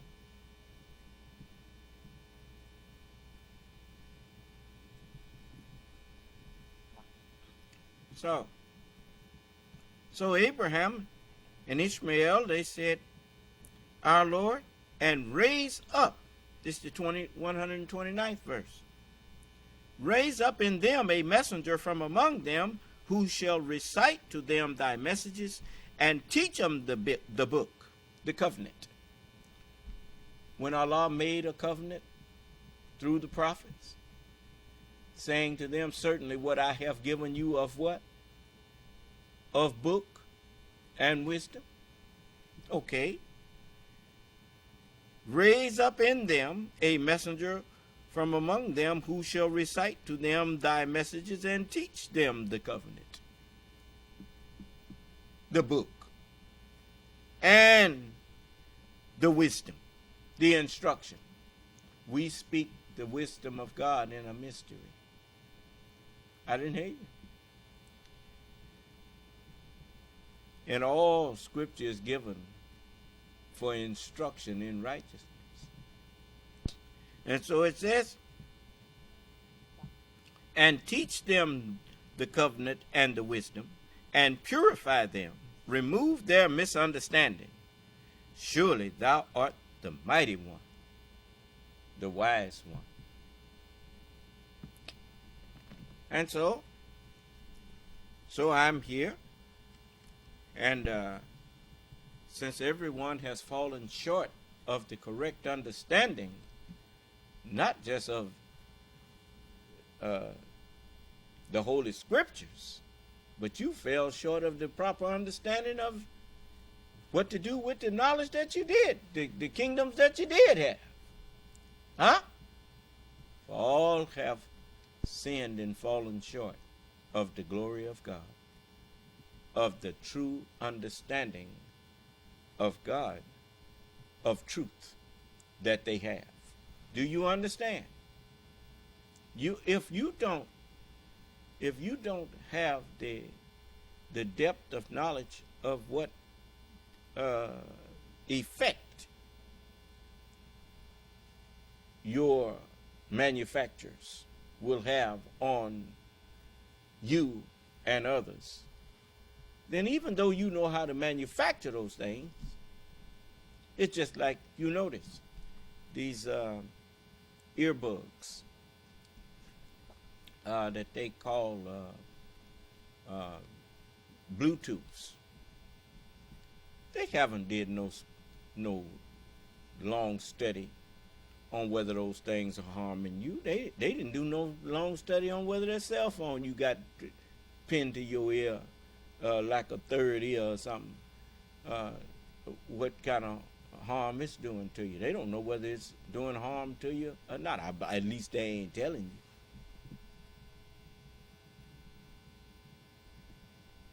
Do you understand? I remember the highway patrol was out there with them radar guns. Come to find out, some of that radar stuff was giving them cancer to them. They put that stuff in their hands, and I assume they didn't know that it was going to hurt those men for using that radar gun. Huh? You see, it's not enough to just have knowledge of to make a thing. That's one of the things that we made a lot of changes. We make changes on the earth, but we do it hastily because we don't live long. People want to do everything fast because they don't. By the time you reach 100 years old, you out of here, huh? If you get that far. So people, we do things in haste. Surely man is created in haste, huh? And so we discover a truth of something that we could do, and we don't really stop to ask ourselves, is it a good thing? Will it help us or wind up hurting us? And that reminds me of them plagues, that plague of talents that was rained down from heaven. And it was so great. It says every stone was about the weight of a talent. Yes. And it was so great that the men began to blaspheme God. Yes. And look at you. You get on the internet, a man standing up teaching you the word of God, and you come in here and call me a piece of boo-boo. You don't know nothing about me, didn't even talk to me, and then you come in and throw an insult. Because you're just that gone. The devil has gained the mastery over you. Before you start insulting strangers, you better make sure you ain't talking to an angel. You was warned about that in the scripture. It said, be kind to angels. For some of you have entertained angels. Be kind to strangers, for some of you have entertained angels and were not aware. Huh?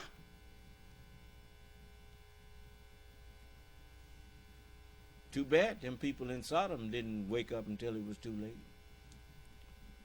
They didn't realize them was angels there visiting Lot.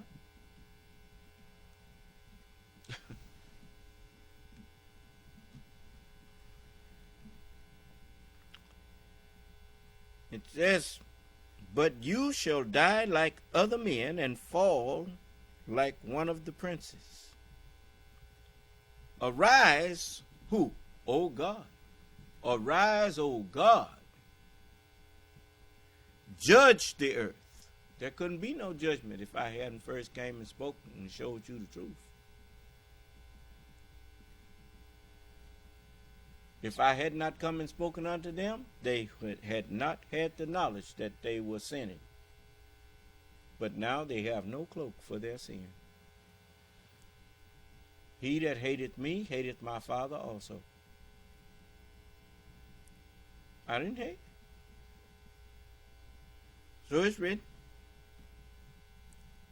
oh, arise, O God, judge the earth, for thou shalt inherit all nations, and before him shall be gathered all nations.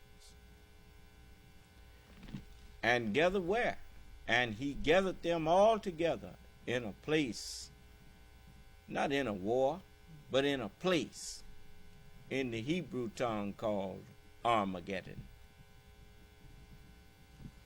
You notice I'm gathering everybody together into that place, into the the word, and Megiddo, the place where it is found. Nobody gets away. I have told the whole people that they call the Islamic world that I am the Mahdi. Do you hear anyone contradicting me?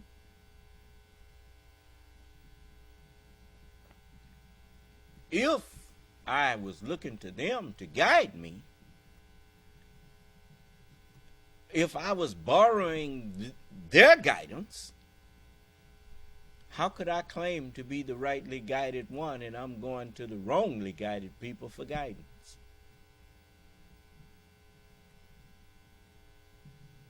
The mere fact they was expecting a rightly guided one tells you that they've already condemned themselves as being wrongly guided. Or you wouldn't need no rightly guided one to come. Do you not see the math in that? It's certain things mathematically that you can look at and you can add it up and you can't do nothing but agree that that ain't nothing but the answer. Huh? Math does not lie. You see? I am the one that the book called the Black Stone, that you've been over there going through the motions, kissing on, and then get upset when you see somebody come and kiss me. Ain't you something? You wasn't upset when they was over there kissing on that rock. And talking about at your service. Yeah, okay. So, it's all written. And now it's all being fulfilled. I want to give those who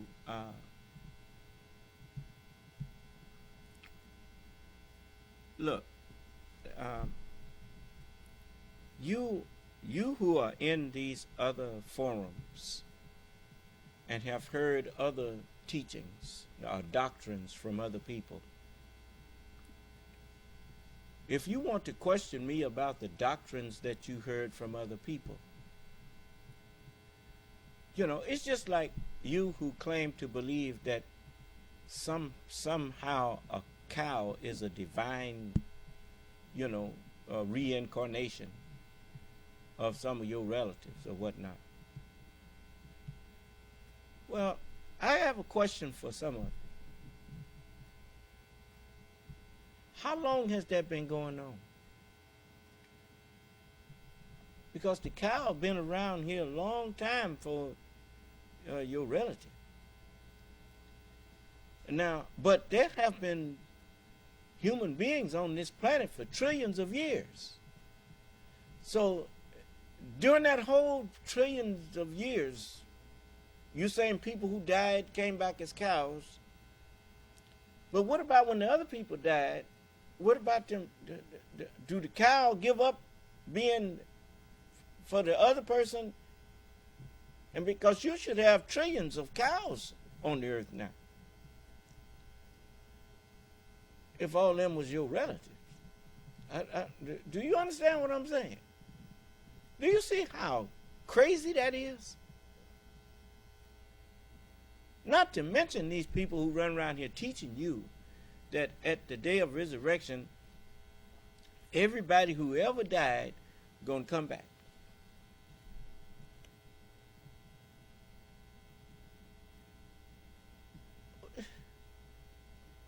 And the sea going to give up its dead.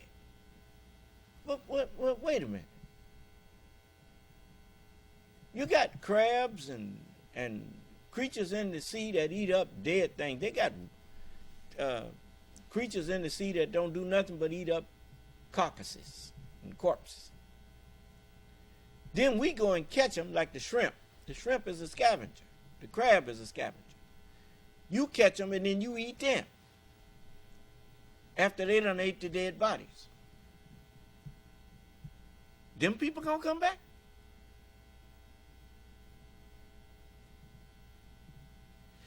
You see, that's the one thing that a lie cannot stand. It cannot stand to be asked any questions. Because the minute you start asking questions, the lie, if he attempts to answer, that's one of the reasons why Hitler and Goebbels, they agreed that you must tell a big lie. And the bigger the better, because that way, people who are normally, they will tell a little lie, but they would not make up a great big lie.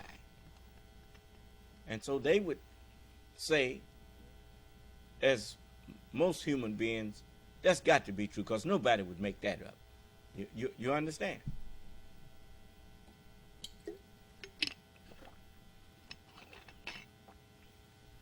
So that's how they put the lie over. And then he told them, he said, keep it simple now. Meaning what? Don't have question and answer on it. Just tell it, and regardless of how many times it get debunked, just keep repeating it. But don't try to answer questions on it, because you're going to start making it complicated, and you're going to have to tell a bigger lie and a bigger lie and a bigger lie until the lie gets so big that everybody know that you just telling a lie, man. Do you understand? And that's why you won't see Donald Trump go on MSNBC or no place where people will really go to questioning him, is because he knows he's a liar. And it's only so much questions that you can take before everybody who is listening recognizes that you are lying to them. If I'm not the Son of Man, the way to find that out is to come and asking me questions. If I'm standing up here making up stuff, all you do is keep asking questions about what you hear me saying.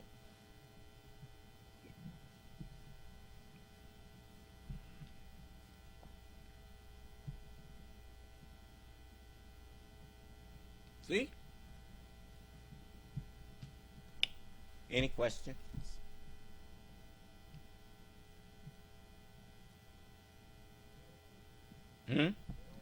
Yeah, I told them if they got questions, they can ask me questions.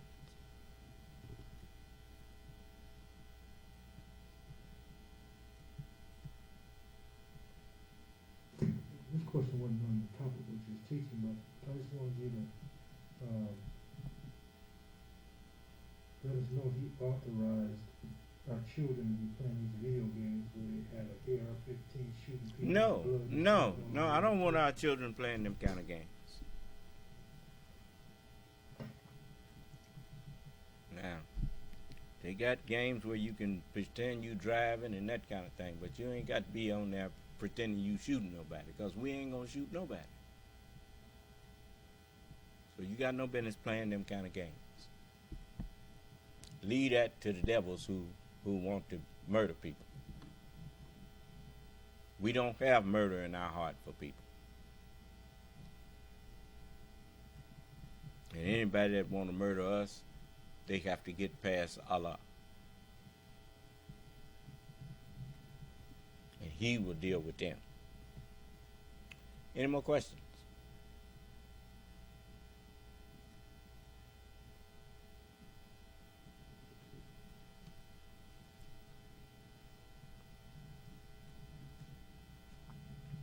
I keep telling you that you don't, we are not murderers. We are not people who want to go around killing people. There's nothing holy about taking another person's life. I don't care what you calling it. It's nothing holy about that.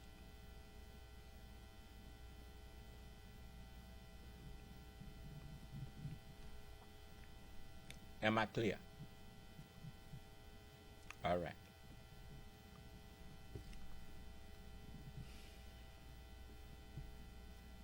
Then if there's no questions or further questions, then I'm going to let it go from there. We've been on here since 11 this morning. It's now 3:24. That's a little over 4 hours. So that's long enough. So may Allah bless us and grant to us victory over all that troubles us. And may He continue to have mercy upon us and guide us to success as He deems success to be.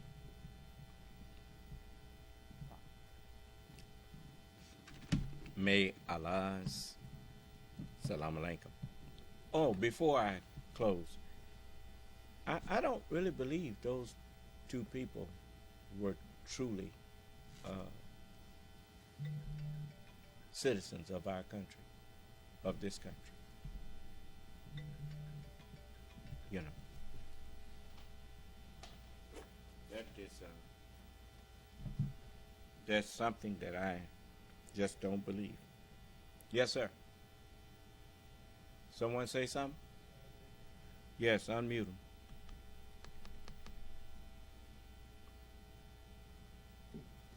Caller, you're muted.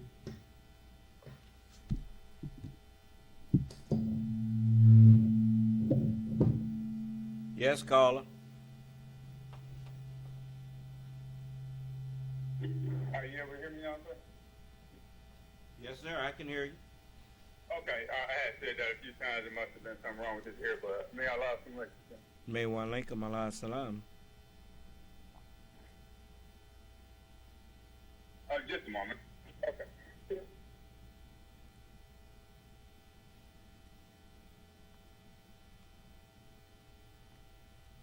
What is it, brother?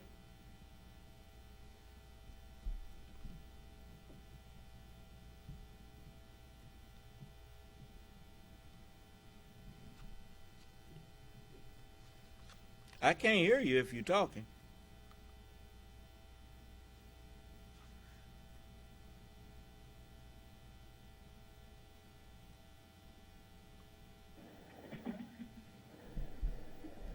Okay, sir, I'll try this again. May Allah alaikum. May wa alaikum ala salam. Oh, pardon me, technology. You were just talking about these earbuds, and you try to adjust something, and then it hangs up. Two things. I had something I wanted to say to you, but before I do, you were just saying something about you don't believe two people. I think you said American citizens. I didn't hear that clearly. Would you repeat that, please? Those two kind of insulting things that people typed. I wouldn't trust that they was even in this country. Sometimes people throw stones to see, like when we was in elementary and junior high school, to get something started, they will push somebody into somebody. And, sometimes to get people to start insulting, throwing hateful language back and forth, they will try to get it started by putting something like that out there.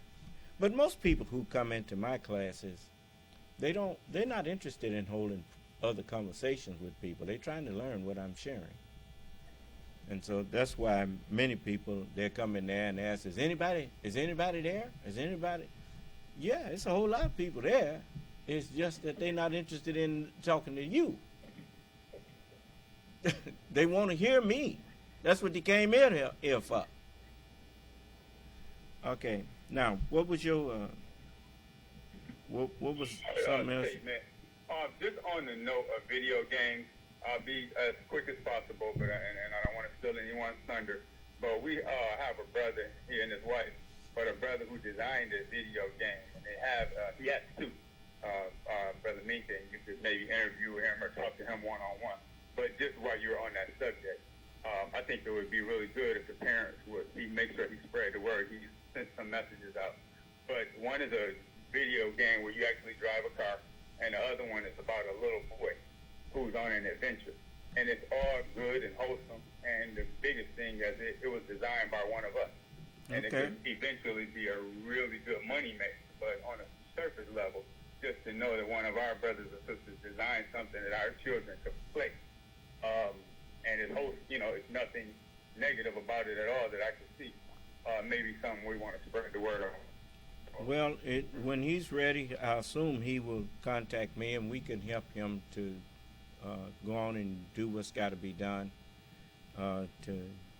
We have a brother who's a patent agent, and he can do what need to be done so that he can prepare to market his product.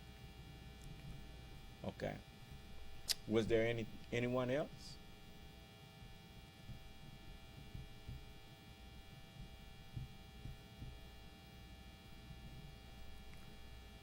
So we always want to encourage all of us who have skills or talents. We would like to encourage you to use those skills and talents for the benefit of our people. And you come and offer it, and I will show you or tell you how to best use it to help yourself and to help build this nation.